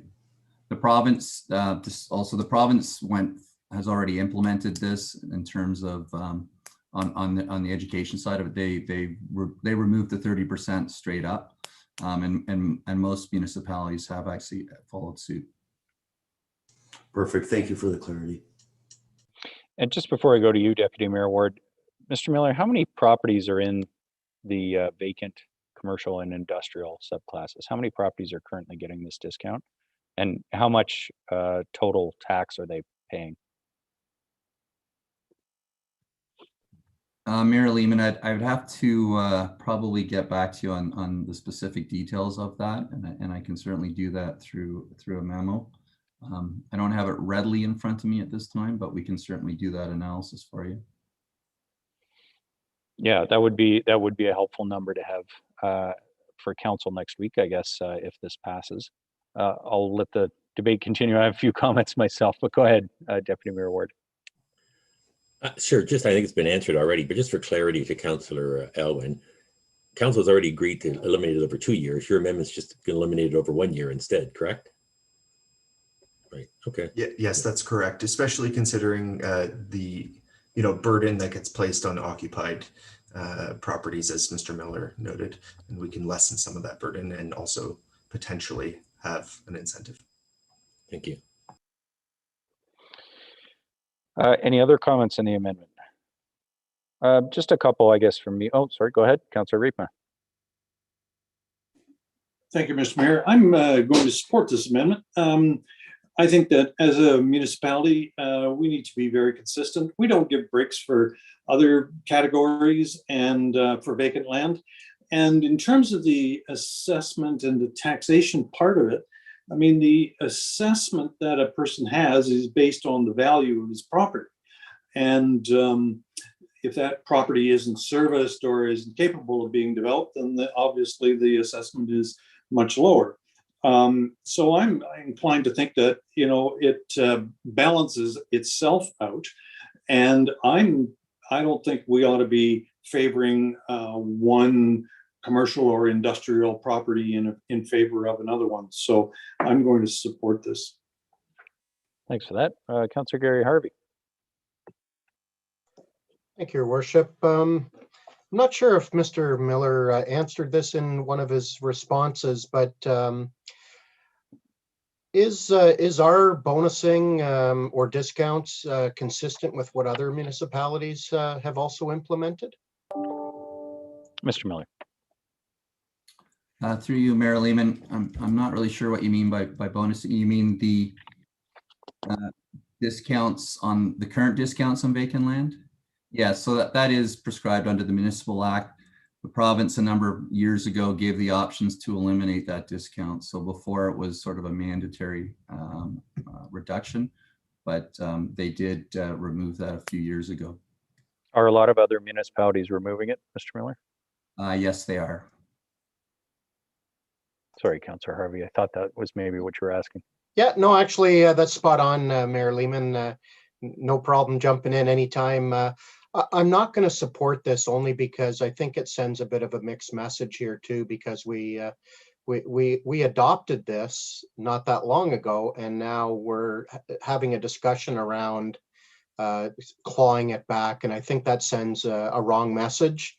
If we're going to pass something, unless we made some grave mistakes, I think it's important that we follow through with what we've approved. So that's the main reason that I'm not going to support this change.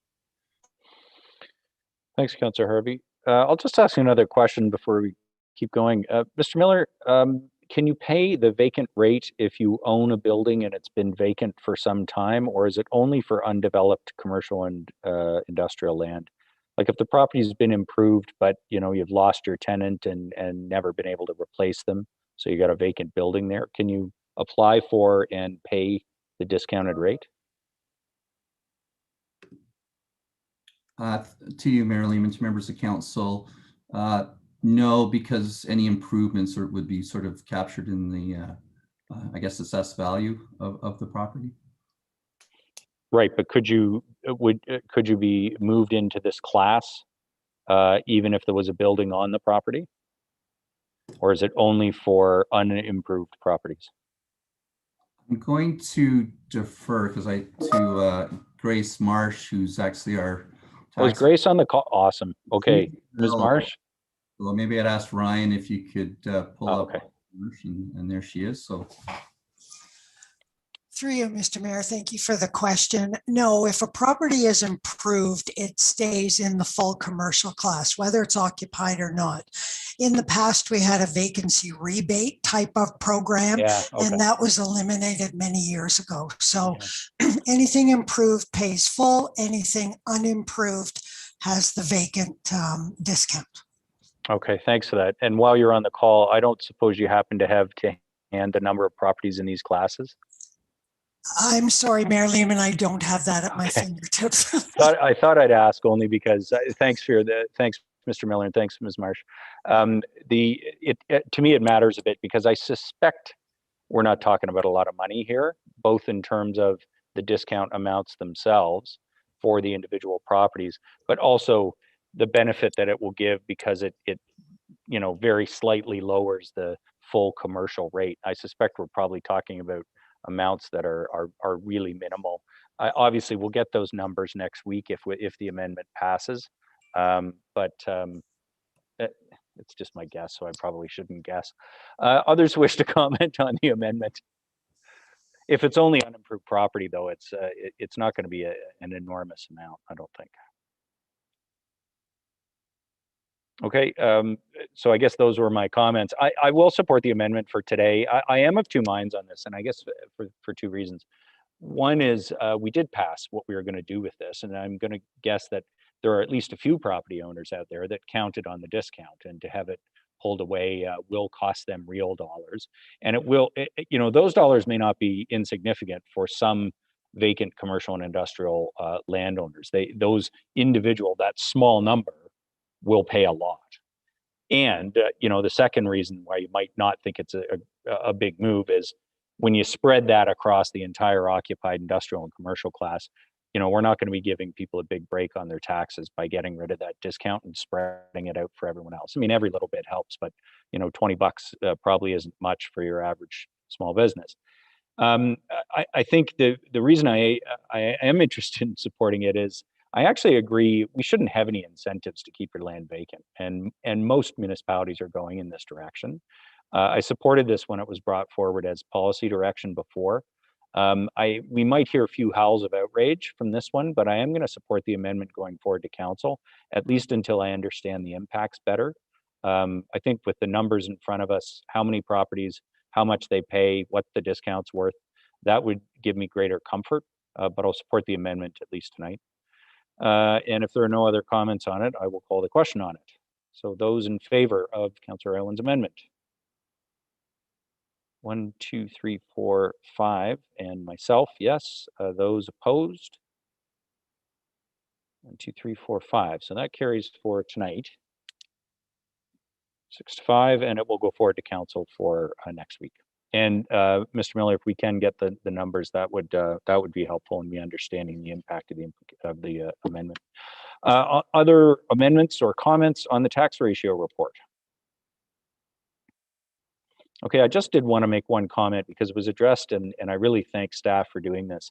The small business tax classification, which Councillor Harvey rightly pointed to as soon as the province gave us the legislative authority, the staff report speaks to the fact that the regs are still not out, which I can tell you is a source of frustration in the sector. The only municipality that sort of moved ahead in advance of the regs is Ottawa, and many of you may have noted that in Ottawa's COVID recovery plan, they banded their assessment to charge large commercial properties more and give a break to smaller commercial properties. But the other thing the staff report makes very clear is there's no way to make sure that that flows through to the actual businesses that are tenants. And secondly, if you happen to be a tenant in say you're a small business, but you're in a plaza with 20 businesses, that's a single large commercial property that might end up paying more tax with the bans because it happens to be a single property assessed at, say, $10 million, and maybe the banding is at, as the staff report suggests, $500,000 or $1 million of assessed value. So, I wanted to mention it because I know, we've been casting about for ways to support small businesses. This may yet be one, because I think when the regs come out for what Ontario wanted to do, it may not be the same as what we can currently do, which is banding. It may actually be the ability to discount or shift among classes, in which case we can have a conversation around impacts on other types of property and whether or not we're comfortable with that. As always, these are things that really only work with the math. And it was nice to have Ms. Marsh introduced to council before, because she is so knowledgeable about these matters, with a lifetime of experience in our sector trying to deal with the math, the complex math of assessment classes and tax ratios. It was very tempting, and I probably played with the numbers for too long to try and do something tonight that might benefit small business. The reality is you're going to not benefit a whole bunch of them because it's just the wrong tool to benefit small businesses. Hence why we need to pursue, you know, an approach for grants and dealing with the legislative clarity and so forth required to do that. So that was my comment. I appreciate the comments brought forward, and you know, we never note this, members of General Committee, but it was in the report. We're one of very, very few municipalities in Ontario. I think there's only 3 or 4 others that have a 1.0 ratio for multi-res. And why that's important is because it means rental apartments are taxed at the same rate as all other types of residential, whether it's single detached houses or condos or otherwise. And that's really important because in a lot of cities, multi-res is at a higher rate. And that actually penalizes rental housing development, which is of course the last thing we need right now because we're trying to encourage it. So it's something that we don't talk about much, but we should be really proud of because it's like us, Muskoka, I think the township of Simcoe, maybe 1 or 2 other municipalities have that 1.0 rate. And it is a built-in incentive in our tax ratios for affordable housing. So with that, I'm happy to support the report as amended, and I'll call the question. Those in favor, please indicate. Anybody opposed? None? That carries. Okay, the confidential personal information matters and appointment. We'll do that at the end of the meeting. We now get to the items for discussion that were held. The first is with regards to a national 3-digit suicide and crisis hotline. It was placed by Councillor Natalie Harris and held by Councillor Harris. Councillor Harris. Thank you, Mayor Lehman. Just quickly, I just wanted to address and acknowledge that this comes forward from MP Todd Doherty from Caribou Prince George, who is an amazing advocate for mental wellness and mental health. I worked with him many years ago on federal PTSD legislation. So I'm very happy to bring this forward to show everyone. Obviously, we know that with COVID-19, the mental illness is definitely increased, and the need for crisis lines and suicide intervention is really high. And I know that I get people, because I'm an advocate for that, reach out to me and ask me which number do I call and where do I go. So this is a really great idea. So it's already it's passed, but this is us saying that we support it. That 988 would be the suicide crisis line across Canada.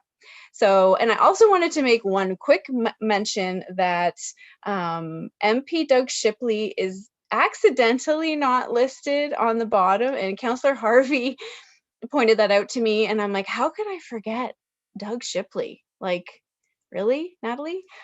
So he's being added. He will get the letter as well, and thank you so much, and to Todd Doherty. I really appreciate that he's done this for all of Canada. Thank you, Councillor Harris, and thanks for putting this on. So the motion is on the floor, I believe, as printed. Any other comments on this? Okay, seeing none, those in favor? Oh, sorry, Councillor Owen was waiving his request to speak. I thought that was the yes already. Go ahead, Councillor Owen. Sorry, just very quickly, I just wanted to thank Councillor Harris for bringing this forward. Even though it's already passed, I think it's important to draw attention to this important service. You know, as someone who struggles with mental illness and has struggled with suicide in the past, I really appreciate this, and I think we should destigmatize conversations about this, and I think this helps with that. So thank you. Thanks, Councillor Owen. Sorry to have called the question too quickly there, but at least you knew there was lots of support, as I expected there would be. And I did see enough hands there for that to pass, so I believe it's carried unanimously. Thank you for that. Moving on, Deputy Mayor Ward, you held the next one. It was with regards to the installation of stop signs. Do we actually vote? Well, I had called the question and I saw enough yeses, but we can do it again if you'd like. No problem. I just want to make sure. I think it was a unanimous yes from all of us. Yeah. Okay, so moving on. I will put this on the floor. I have a great concern with it. I've talked to a couple of the councillors involved. I guess my first question would be for staff. What happens now? What is our policy? And I guess maybe my question is it a policy, or how do we determine where stop signs go now? Is it a requirement that we have a staff report? It's just a practice we have? What is the current? Ms. Miller. What do we have? Through you, Mary Lehman, to Deputy Mayor Ward, our practice is that we ask council to give direction for staff to investigate and report back.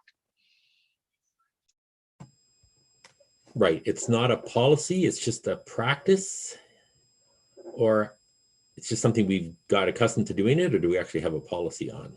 I would actually go to Ms. McAlpine on that, because I remember some conversation around this when we delegated it over to Transportation Committee for a little while and then pulled it back to General. Ms. McAlpine, is there actually a policy or procedural piece on this that we specifically address stop signs? Thank you, Mayor Lehman. There was a policy with respect to always stops, and it required an investigation by staff and a report back. So I guess my question is, if we have a motion like this, does it override that policy, or how can we have these kind of items for discussion on the agenda? Mayor Lehman and members of council, council always has the authority to override its own policies, just not those of other levels of government. Okay.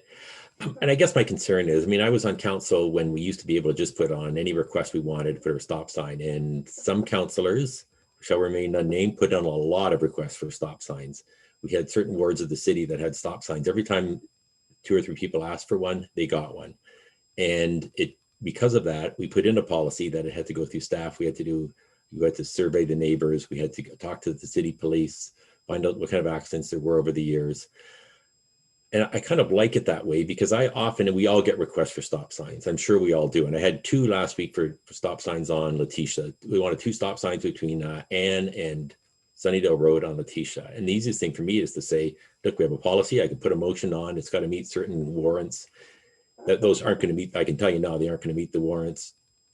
And it puts councillors in an awkward position of having to tell people yes or no. We can tell them what our policy is and say it has to be decided on by council. If we start saying, I know people are going to come to me next week if this passes and say, well, they got a stop sign. Why can't I get one? They've never had 3 or 4 requests from on Livingston Street.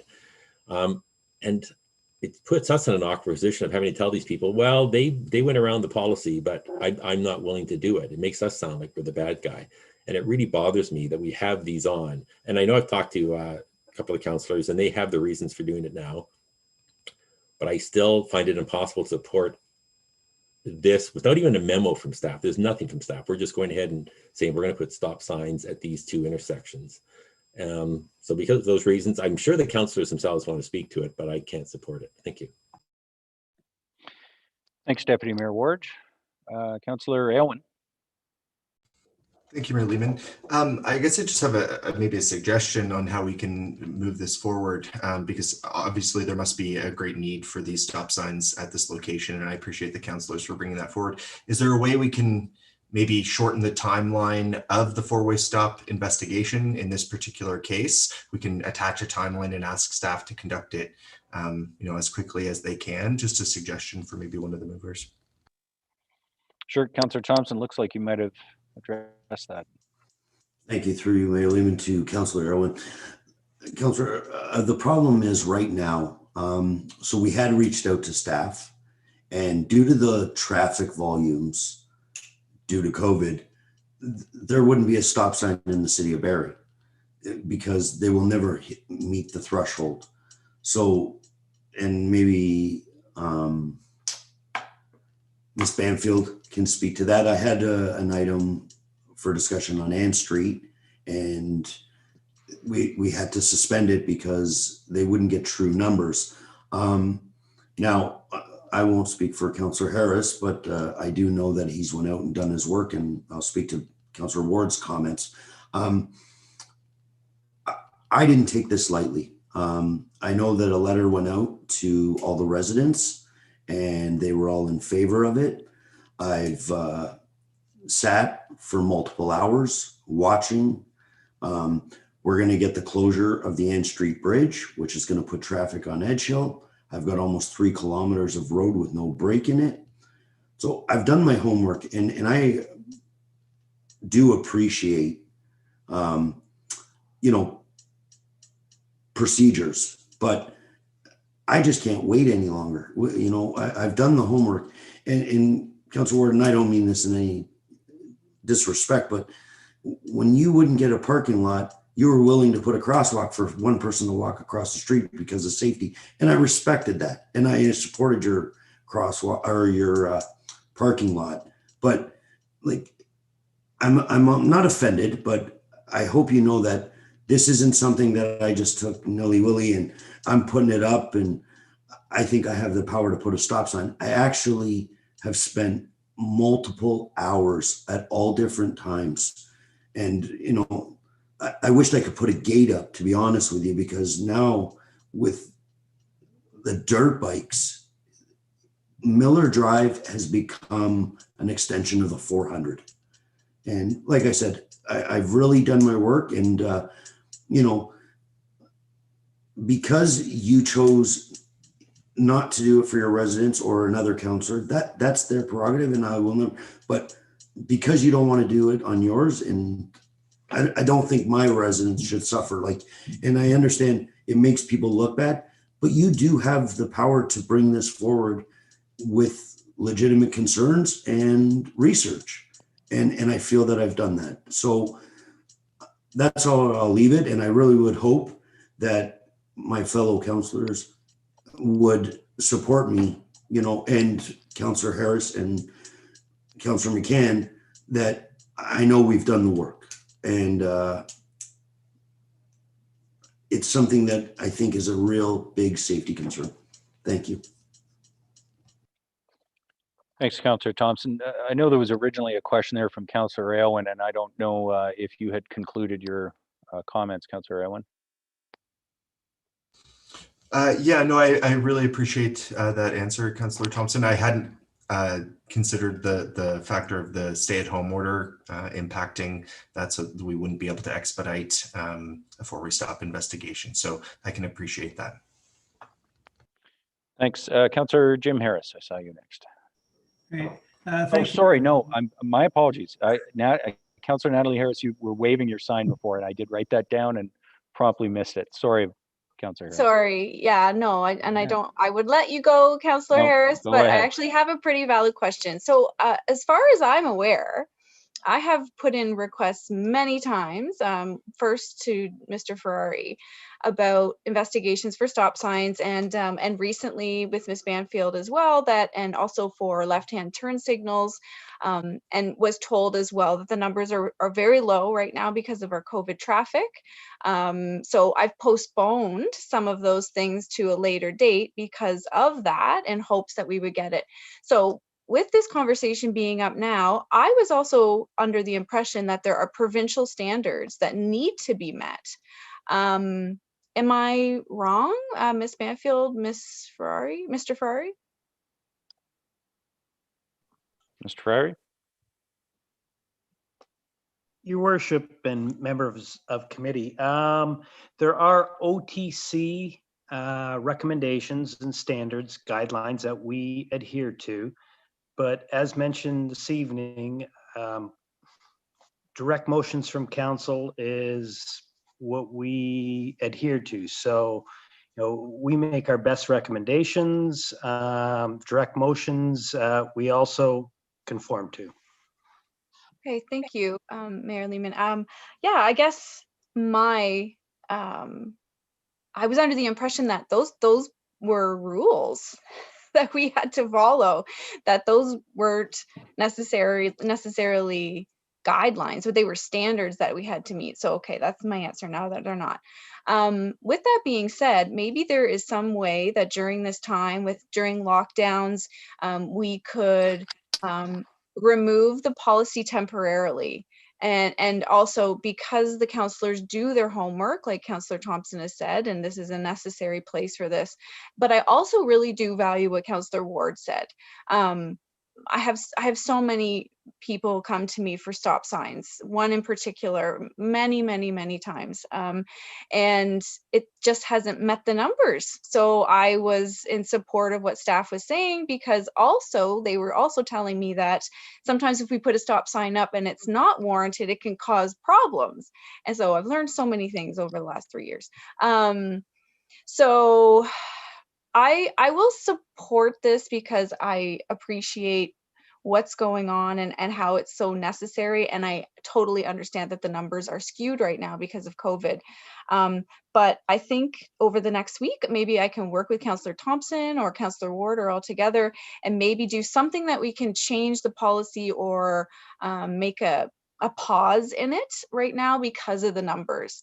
I think it's still really important that we follow those guidelines that the province has said, but this is a different circumstance. So yeah, this is an interesting topic because this is a major topic that happens all the time in probably all of our wards. I know it definitely does in my ward. So thank you. Thanks, Councillor Harrison. Apologies again. Councillor Jim Harris, you're next. Great. Thank you, Mayor Lehman. Yeah, and I appreciate Deputy Mayor Ward kind of shining a spotlight on this because it's important. Couple things. It's been said, but just to note, I mean, when I approached staff, this wasn't just without doing some due diligence. The answer was this is not likely the best time to investigate traffic matters.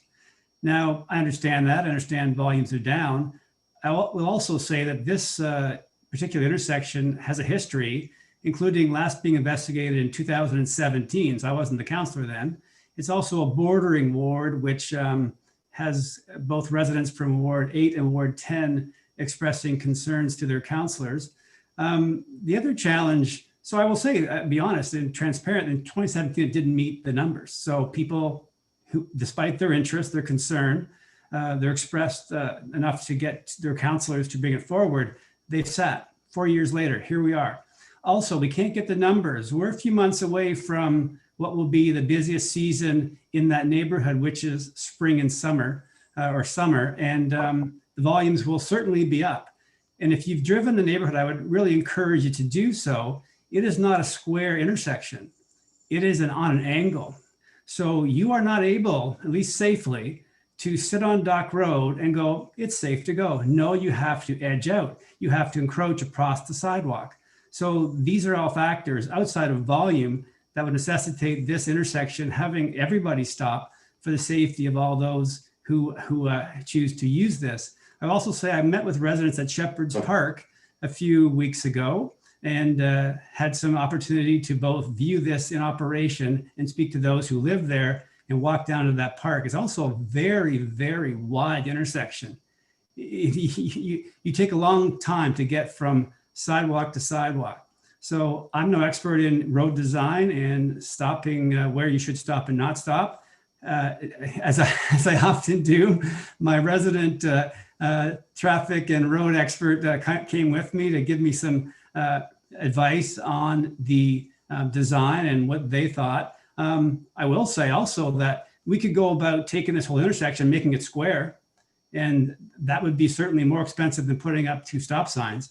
I'm not sure it would actually, do as much to increase the safety. So I would encourage, folks to support this. It was done with great thought, with great care, and recognizing that the timing that we have right now in front of us does not allow us to do a fulsome traffic study before we get to the busiest season of our year. So thank you. Thanks, Councillor Harris. Councillor Morales. Thank you, Mayor Lehman. I say this with good jest. I know we're getting to that time where jokes can fall. I can count to 6. So I will just add a quick amendment to the item for discussion on this. I totally know where Deputy Mayor Ward is coming from.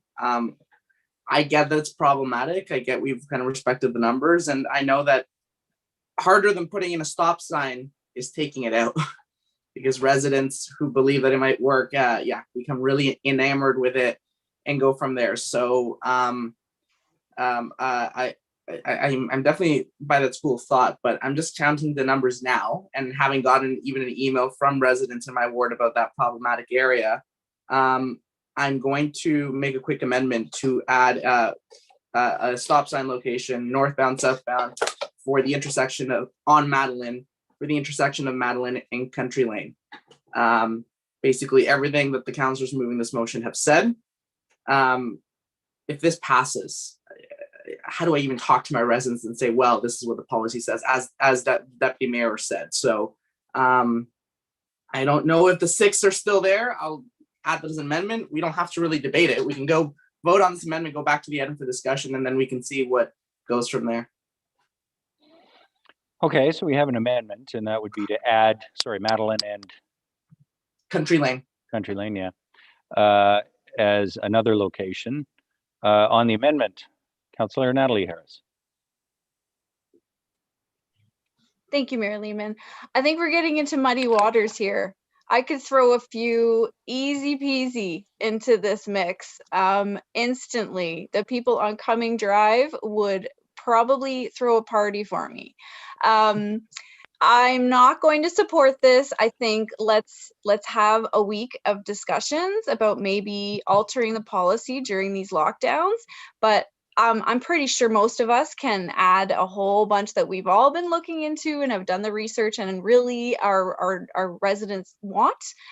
So with all due respect, Councillor Morales, I'm going to say yes to this one because I do see and hear the detail that was gone into it. But if we go beyond that, I think we're going to be here until midnight because I have multiple stop signs I could put up.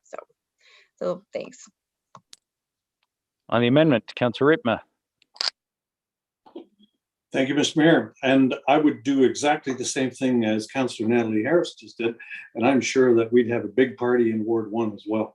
We got lots of places where residents would like to have stop signs, and I just don't think we can't go down this road. I think it's also not a good idea to have the councillors become the traffic engineers in place of the city staff who gives some serious thought to these things. And I appreciate the three councillors, because that intersection, I agree, it's odd, and no doubt needs some looking at. But the traffic is down, and we can't do proper studies at this point. And I think, if anything, we need Point of order, Mayor Lehman. And sorry, go ahead. Sorry, Councillor Riepma. Point of order, Councillor Thompson. Yeah, I take offense. I don't think Councillor Jim Harris ever claimed that I was the traffic engineer, but I do bring experience, kind of like when we bump up a site plan approval because somebody's a planner. So I do take offense to that, and we should probably keep that where I went out with another councillor. I've done my homework, and I don't think that should be thrown in my face. Thank you. Okay, that was more of a point of personal privilege, Councillor Riepma. Sorry, Mr. Mayor, I completely apologize because I did not mean to offend Councillor Thompson in that regard. I really think that we ought to leave it to our staff to make the recommendations based on the principles that they have, and leave it at that. So thank you. Okay, so the amendment's on the floor to add Madeline and Country Lane. Does anyone else wish to speak to Councillor Morales' amendment? Councillor Morales. Thank you, Mayor Lehman. Question to Councillor Riepma. You want to leave the logic to staff based on their recommendations and their criteria. You're going to vote against this amendment, which is an exemption, but you're going to vote in favor of the request for the other exemptions. Is that correct? Councillor Riepma. Sorry, I didn't make any comment about the other exemption, but I think I'm not going to vote in favor of it. No, I think we need to have a consistent approach and use our staff to guide us in those decisions. Okay, perfect. So no to all the exemptions, including the amendment on the floor. Okay, I just wanted to get clarity on that. Thank you. Okay, and I won't be supporting the amendment. I won't be supporting the main motion for the same reasons. But on the amendment, yeah, I mean, Councillor Morales, any other member could do the same thing. And I think if we open this door with the amendment, I should just go through each ward and let you add your lists. So I won't support the amendment on the floor. And I'll call the question on Councillor Morales' amendment to add Madeline and Country Lane. Those in favor of the amendment? Opposed to the amendment? Okay, the amendment's defeated.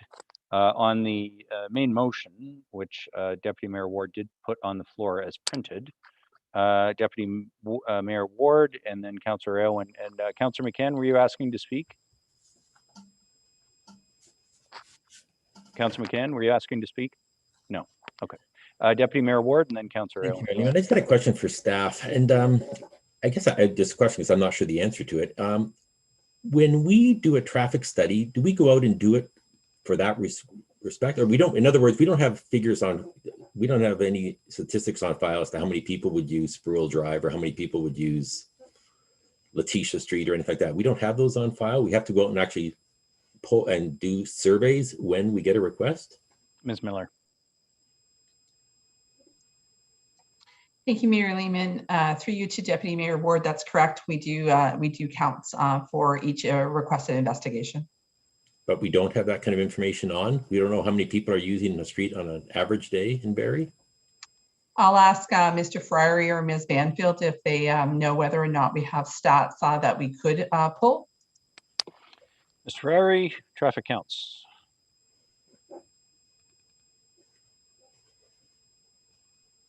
Your Worship and members of the committee, we would if it was previously requested. If not, we wouldn't have that. That's why typically what happens is we get the request and it takes 6 to 8 weeks at least, so we can come up with that information. But if we haven't previously looked into that exact intersection, we wouldn't have that data. Okay, thank you very much. But I think we've heard from the people moving this motion that the traffic's going to be a lot less this year than it usually is. So that's the reason they don't want to have them, because the traffic's less. So I'm not sure why it's suddenly a priority to put up stop signs now when there's actually less traffic on all these roads than there usually is. So it sort of seems, we've gone 40 years or whatever without stop signs there. The traffic's less this year than it ever has been in the past, or at least in the last recent years. I'm not sure why we can't wait for the end of the pandemic to do the traffic studies. Thank you. Okay, maybe just a procedural thought for you here, members of General Committee, because I can understand there's a lot of concern for members around the procedure that's being used here. So if I understood the movers right, and then please comment on this if you'd like, there's specific time-sensitive reasons for each of these. In Councillor Thompson's case, it's the construction of the Ann Street Bridge and the Dunlop interchange, which is going to push traffic onto Miller and Sproule. And in Councillor Harrison McCann's case, it's the proximity to Tyndall Park, Dock Road, and so forth, with the summer coming on. So if I'm summarizing your arguments correctly, they'd like to see this done before the summer, or at least they believe there's a time pressure around that. Staff have answered Councillor Natalie Harris and others on council that it's going to take time to do examinations for four-way stops that they also feel, no doubt, are warranted, and that residents feel are warranted. But you can't do that right now because you're going to get an inaccurate traffic count. You made a point, Deputy Mayor Ward, at the beginning that, at least a memo from staff to talk about the safety concerns, whether a stop sign is, a good idea at this corner, the accident history, and so forth. I don't think we're without any evidence to support this. And, if that information was provided, I might feel differently about this one, recognizing the unique circumstances. So just as a procedural piece, I put that to you. There's a lot of ways you could do that. You could refer the item or defer the item for a couple of weeks and ask for the information from staff. You could send it to committee, but that would take longer. We could, request the information as part of the motion and still pass it. Just some procedural options for all of you. Councillor Aylwin, then Councillor Jim Harris, then Councillor Thompson. Thank you, Mayor Lehman. That's exactly what I was going to propose, and I was going to ask Mr. Friery, is the collision history readily available? Is that easy information to get? Your Worship and members of council, absolutely. We typically run that information regularly. We would put in a request to Barrie Police. They give us a collision history, and it's very detailed. So, whether or not there were charges laid, etc. So we have all that information that we could make available to council. Okay, and would that require council direction to do so, or would we be able to get that information in advance of council next week? Based on the fact that we have to make the request to Barrie Police, we could certainly try. I don't know necessarily needs a motion, but we'd be happy to try and get that information to you as soon as possible. Okay, yeah, I think that would definitely help me get on board. And if possible, I know Councillor Harris mentioned there was a previous four-way stop investigation at that intersection. And if that can be circulated to members of council, I think that would be useful as well. We can look into that. Yep. Okay, thank you. Thanks, Councillor Thompson. Actually, Councillor Jim Harris was before me. Thank you. All right, Councillor Jim Harris. Yeah, I was happy to let him go first too, but I'll follow the order. So first of all, I just want to thank those councillors who are trying to work with us to find a way to make this palatable and equitable for all. So thank you for that spirit. And thank you, Mayor Lehman, for correcting Deputy Mayor Ward on the count issue. The count is not about today's count. It's a problem. The issue is about the volumes that we're going to be experiencing as the Tyndale, Dock Road, Wilkins Beach area becomes very busy. So thank you for that correction. So yeah, I think the idea of a memo is fine. I support, I think clearly the issue of sight lines at that intersection is pretty obvious for anybody who takes the time to go over there and drive it, to experience it themselves. So I'd encourage you in the next week, if you haven't already done that, to please do that and experience it for yourselves. It's always good to kind of have that experience when you look at these items. So yeah, happy to get some information. So I believe strongly that the residents' experience with this intersection is quite valid and rewarding some increased safety and slowing people down on both directions. So thank you. Okay, thanks for that. Now, Councillor Thompson. Thank you. Through you, Mayor Lehman. I was actually just going to say that I'll amend it by saying that we receive a memo for staff, hopefully before council of next week for a final decision. And it sounds like the team is able to do that. So thank you. Okay, and I think that's important. We should have an amendment that gives the specific direction to staff. So just here's what I was thinking, that staff prepare a memo for council prior to final approval, including the accident history at the intersections, if available, any prior examination or prior reports or data. And the other thing I was going to ask for, Councillor Thompson would suggest we ask for, is at least a quick comment from the traffic engineers to say whether a four-way stop is something that there's some that they would recommend, not based on the warrants, but because of, you know, Councillor Jim Harris, I think, is exactly right. I mean, anybody who's been through there knows that intersection is totally unique for two collector roads in the city. It's huge. So anyway, my thought would be that the amendment also ask our transportation services to comment on the appropriateness of a stop sign at the location. I really do want that comment from staff. Are you okay with that amendment, that wording? Absolutely, Mayor Lehman, and I'll speak for myself, but I would imagine Councillor Jim Harris, at no way, shape, or form will we ever want to endanger our residents as well. Oh yeah, no, I'm not suggesting that. And, no, and that's what I mean. So we would definitely take, you know, where they could come back and say that it's unsafe to have it, or yeah, then I wouldn't, but definitely I would accept that. Okay, so that'll be paragraph 2. So that is an amendment, and it sounds like Councillor Thompson is willing to move that. Councillor Ale, when you started that ball rolling, does anyone else want to speak to that amendment? Okay, I'll call the question. Those in favor of the amendment? Okay, nobody's opposed. That carries. And on the main motion as now amended, Anyone else wish to comment? So I still really struggle with approving this one, only because I think Councillor Natalie Harris eloquently voiced the struggles of a ward councillor to get an always stop where her residents really want one and believe one is needed. And I'm really uncomfortable with this process. However, I understand what you're trying to do here, and I don't question for a moment the homework that's been done, the effort that's gone into this. It's just I can imagine any ward councillor making the same statements, and we do have a policy, and the policy, after years, as Deputy Mayor Ward indicates, years and years of ward councillors doing this and different approaches to it and delegating it to committee for approval, we came up with a policy, and this goes against it. So while I'll support it with the added paragraph, I guess I'd be very uncomfortable if we now started seeing a number of similar items for discussion. And I guess with the comments given tonight, I hope we don't.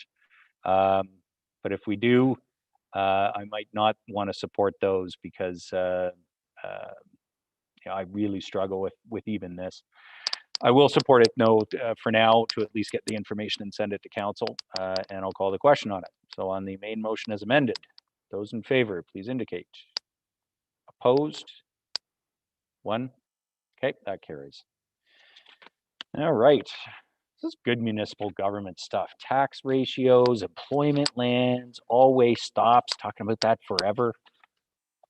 Feels like the good old days. We have one more motion, and it was with regards to motions. It is the item regarding getting amendments circulated no later than 4:30 on the Friday in advance of council meetings if they're in excess of $30,000 in cost. Councillor Morales, you held the item. No comments. Sorry, no. Yes, comments. What do you mean, no comments? I held it. Who am I talking to here? Go ahead, Councillor Morales. It's been a weird night. Deputy Mayor Ward and I have voted the same, on 2 or 3 things. So, hey, anything can happen today. I'll be voting against it again. Not the biggest sword to die on. I think that sometimes councillors get inspired by comments, by emails we get from residents on the weekend, the night before, the day of. I think that's what the process is. I get the checks and balances, but as long as the amendment is well-intentioned and not meant to filibuster, delay, or obstruct, I think that it should be fair game, and let the amendment pass or fail on the merit of the amendment at the meeting. That's really it. So I get the intention of it, so I don't question it. So it's a soft no. Thanks, Councillor Morales. Any other comments on it? Yeah, you know what? I'm actually going to vote against this too, and I struggle to do that because I do want to be frank with you. It can be a source of frustration to staff, and look, I've done this too. It can be a real source of frustration to staff when significant expenditure items come forward at the last minute. And look, I did it a couple of weeks ago on the surplus motion, and I know that triggered this. I spoke last week to the state of emergency amendment. I'm glad that was added. I've forgotten the member of council that moved the budget piece to exempt that. The problem I actually have with this is actually demonstrated by the employment land strategy earlier tonight. I mean, technically that amendment falls afoul of this motion. Even Councillor Harvey and by the way, Councillor Harvey and Councillor Aylwin worked together. Great piece tonight, but that would have been contrary to this amendment as well. I think Council General Committee always has the ability to say, we're not comfortable with this. There's not enough information. It's too fast. I want more. And, sometimes we push for faster action, and I'm certainly guilty of pushing General Committee for fast action sometimes. But it is always the collective, the 11 of us, who can decide, no, that's too much, too fast, not enough information, as we've done tonight, or not. So I actually don't think this is a good idea. But I say that with the real hesitation that it may continue to invite the practice of at 5 to 7, the clerk gets a request for them to prepare language for an amendment. And that's the practice that is very problematic. I don't think it's about a dollar amount. I mean, we could pick a dollar amount here and we could pick a Friday or a Thursday or a Saturday. I don't think it's that. I think the problem our staff have is when a councillor sends them an email or the mayor sends them an email at 6:58 saying, please prepare an amendment for the following. So if I can take as a takeaway from this, the intent that was, please try and get the stuff to staff a lot earlier. I take that lesson. I'll wear it from a couple of weeks ago. I think I did it with all good intent. But I don't think this is a good general approach. And, you know, even tomorrow night at Finance Committee, we have 2 staff reports where there's no recommended motion. It's a jump ball for council, and we're going to have to do it by amendment. So again, tomorrow night, we might fall afoul of this. So with that, I guess I'll call the question unless there are further comments. Sorry, Councillor Jim Harris, did you want to speak to it? Yeah, thank you. you. Go ahead. I'll be quick. I do, like you, I understand the spirit of this. And then as we start to try to actualize it or see how it would function, it does seem to be very complicated. And so I even thinking about the wording, how do you adjust the wording to get it right? And then there's so many concerns. So I will be voting against this as well. I think with good intentions, it just can't seem to make it work effectively to not be a burden to us. Although these late ones can be a frustration, but the burden that it'll carry is greater, I believe. So I'll vote against it. Thanks, Councillor Harris. Councillor Congle. Thank you, Worship. And through you, as a comment, I'll also be voting against it. I think it did bring about some really great conversations around the intention, but with its tie to a financial amount, I do appreciate, and I think council has benefited as well as the broader city about our ability to be nimble around how decisions come to the table and through good dialogue, and for us to be using processes at hand already being deferring them or referring them. So I won't support it, but I do really love the dialogue we're having around our practice and around our process timelines. Thanks, Councillor Congle. Any other comments? Okay, the motion is on the floor as printed. Are those in favor of the motion as printed? Opposed? I am as well. That one is defeated unanimously by those voting. That's what I'm trying to say. Easy for me to say. Okay, we have one more item. It is in camera, so we'll now move to inquiries on our public agenda. Deputy Mayor Ward, do you have any inquiries of staff? I have none. Members of General Committee, any inquiries of staff? Councillor Rob Thompson. Thank you, Mayor Lehman.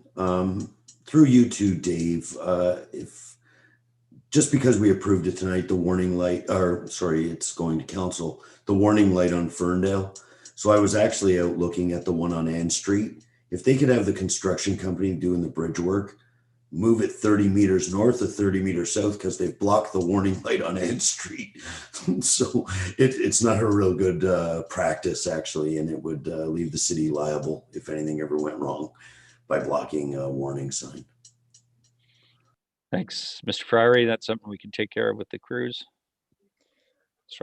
Members of council, I'll bring it up with the with our infrastructure group who are in charge of the project, and I'll certainly give them the message. Thanks, Councillor Thompson. Any other inquiries of staff, members of General Committee? Okay, seeing none. Announcements. Deputy Mayor Ward, any announcements? Yeah, I'll take the opportunity to announce our town hall this week. Wards 3, 4, and 5 are holding a joint town hall meeting along with Mayor Lehman, and that's on Wednesday, April 28th at 7 p.m. And information on how to join that virtual meeting can be found on any of our websites, any of our Facebook pages, or on the city's website. Thanks for that, Deputy Mayor Ward. Yep, we're putting 3 wards together now in the hopes of defeating the Ward 1 and 2 total that was the new record set last week. I don't know, again, we're going to have to divide by 3 in the same way that we divided the last one by 2. So to compare it to Jim's, because that was the standing record before it. Looking forward to that, of course, with all 3 of you. Councillor Aylwin, did I see you indicate for an announcement? Go ahead.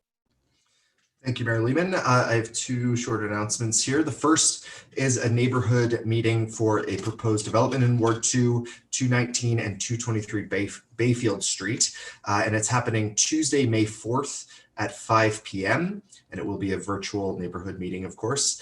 So that's Tuesday, May 4th at 5 p.m. And you can find the details through my website, keenan.ca, although the registration link isn't quite available, so check back soon. The second announcement is a thank you to staff. As all of council saw, and maybe some members of the public saw as well, the sea container at Meridian Place that is covered in a beautiful piece of art by local artist Katie Green, was unfortunately vandalized recently, but the hard work of our parks operations team, they were able to get rid of the graffiti and it looks like brand new. So I want to thank specifically Kevin, Chesley, Brett, and Mike apparently was the one who put in the real elbow grease, and it took almost a full day to clean it off. So I wanted to sincerely thank them for that work, because it looks brand new and it's just a beautiful piece of art if you haven't checked it out before. Thanks. Thanks, Councillor Owen. Yeah, they did just an amazing job cleaning that up, and really too bad that somebody felt the need to do that in the first place. Councillor Kungl. Thank you, Worship. Two quick announcements. One is the Janice Lake and Community Garden is back, and we are prepping and getting things sorted. So this is a call out. I've already been receiving questions, as I think some others have. So there is a call for volunteers, and looking forward to sharing more about that. But if you're interested, there'll be some postings in the coming days through key sites like Barrie Families Unite and Barrie Urban Gardeners, and I'll share them with members of council should you be getting requests. And also inviting members as we're able to tour the garden. There's some exciting things happening, and it's a beautiful space, as well as others that we're starting to see many residents and other volunteers across our city getting involved in gardening and our city program and beyond. So thanks to all those champions out there, but that formal call will come out. My second comment is some excitement. So I know we've been talking about pickleball and tennis courts, and before the extended lockdown, access to facilities, but I did want to note that the Red Path second pickleball court is still on track, and thank you to staff. It is estimated about mid-May, should nothing change around that timeline, that we should see another court added to those that we've got across the city. So we'll update on that, but for those that have been asking about status, so far, that's still on track to my awareness. Mid-May, we'll have an addition to our pickleball court stock. Thank you to staff again. Might be just about the time we're allowed to use them again. Thanks, Councillor Kungl. Councillor Thompson, you're up next. Thanks, Mayor Lehman. More of a comment. I really hope that you weren't going to make this, and I'm doing it. But you sent out a post the other day that was really heartfelt about the announcement and the times we're going through as a community, and to get outside, put your phone, and it was a very nice message. But unfortunately, some people are really feeling it, and they're taking it out on our staff. And I just want to say, like, between our frontline service, Barrie, the bylaw officers, they're doing their job. It's hard for them as well. So, for all the residents and stuff, I really would hope that they would treat them with respect and realize they're doing the best they can as well. And, it's uncalled for. So I just wanted to make that comment and thank them for the work they're doing. Yeah, I really appreciate that, Councillor Thompson. I think it's fair to say, you could see this. I've never seen the level of anger as I saw on the weekend, and I don't mean the protest. That's it's a relatively small number of our residents. I mean our own residents venting online about the new regulations, and notwithstanding there were some changes made to two very important issues. It's still a live issue in many ways. But thank you for that, because I think our staff, one of those things about municipal government is senior government tends to hand us stuff and then we have to do the dirty work. And this was one of those circumstances, you know, when public facilities have to be shut down, it's city staff that have to go out and tape them off or close the doors or put up the signs. And people think we made the choice. It's actually astonishing the number of people who think I made that choice. Okay, you know, that's fine. It comes with the territory, and all you can do is just try and communicate, you know, how the decisions are made and why and what you agree with and what you don't. But none of that should ever cause people to abuse our staff. And I know there were some pretty harsh words and confrontations with city staff, even the ones who were just doing the job of enforcing what they thought was going to be the provincial order until that was changed on the playgrounds, at least. So thanks for that, Councillor Thompson. I appreciate it. Are there other announcements? Okay, as usual, got a few. I have cut them down a bit in the interest of time here. April 18th to the 24th is National Volunteer Week. The theme this year is the value of one, the power of many. The health unit wanted to express in particular their appreciation to the 260 individuals who volunteer their time and effort to support the vaccination clinic operations throughout Simcoe and Muskoka. I hadn't realized there were that many people that were volunteering as part of this through the clinics, the 9 clinics, but there are, and thank you particularly to them right now. To support local during the stay-at-home order, starting April 14th, somebody had the bright idea that residents who get a parking ticket from the City of Barrie can have their ticket canceled if they provide proof of purchase from a Barrie restaurant in an amount equal to or greater than the set fine within 5 days after receiving the ticket. This is rightly, I think, gone over very well with our residents. The program will be in place until May 14th. All parking tickets and restaurant receipts can be emailed to enforcement services at barrie.ca to request the cancellation of the parking ticket. Street sweeping is underway. I have seen them out and about in the city. It is weather permitting. Takes about 10 weeks to complete sweeping across the city, but there's more information on the website if you are interested. Dunlop Streetscape project finishing touches and repair work is also underway. Once again, we're doing that during a stay-at-home order, which hopefully means we will be done most of that by the time things start to open up a little bit later. But we do have 2-hour free parking in the Chase McEachern Way and Maple Avenue parking lots from April 5th until the 30th of June, in recognition that there will be some interruptions there. Registration for kids' spring rec programs is now open, and there is a remarkable number of programs that have been moved online. The city's rec department's done great work all the way through COVID and pivoting, and there are virtual programs like dance, art, technology-based programs, all designed to keep kids active, learning, and having fun. So for more information, barrie.ca/virtual-rec, or you can register directly with play.barrie.ca. The CIP is also open for 2021 applications. That closes May 15th. Those are financial incentives for redevelopment grant programs, preservation of built heritage, and affordable housing development grants. For more information and to apply, visit barrie.ca/planning. Last, I did want to note on the COVID front that the province indicated the AstraZeneca vaccine will be offered to individuals 40 and older in pharmacies and primary care settings starting tomorrow. So to see if you qualify and to register, go to covid19.ontario.ca/bookvaccine or to the health unit's website. I know lots of Gen Xers spent today searching pharmacy websites. But it is good news. It is safe, and please go out and get it if you can. The best vaccine you can get is the first vaccine you can get. With that, comments on the circulation lists, members of General Committee. April 1st, anything from the April 1st circulation list? Seeing none. April 12th. And how about tonight's, April 19th? Nothing from the circ lists. Okay, can I have a motion to go into closed session to discuss the confidential appointment matter? Councillor Kungl, seconded by Councillor Riefma.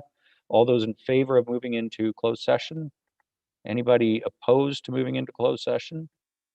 Okay, none.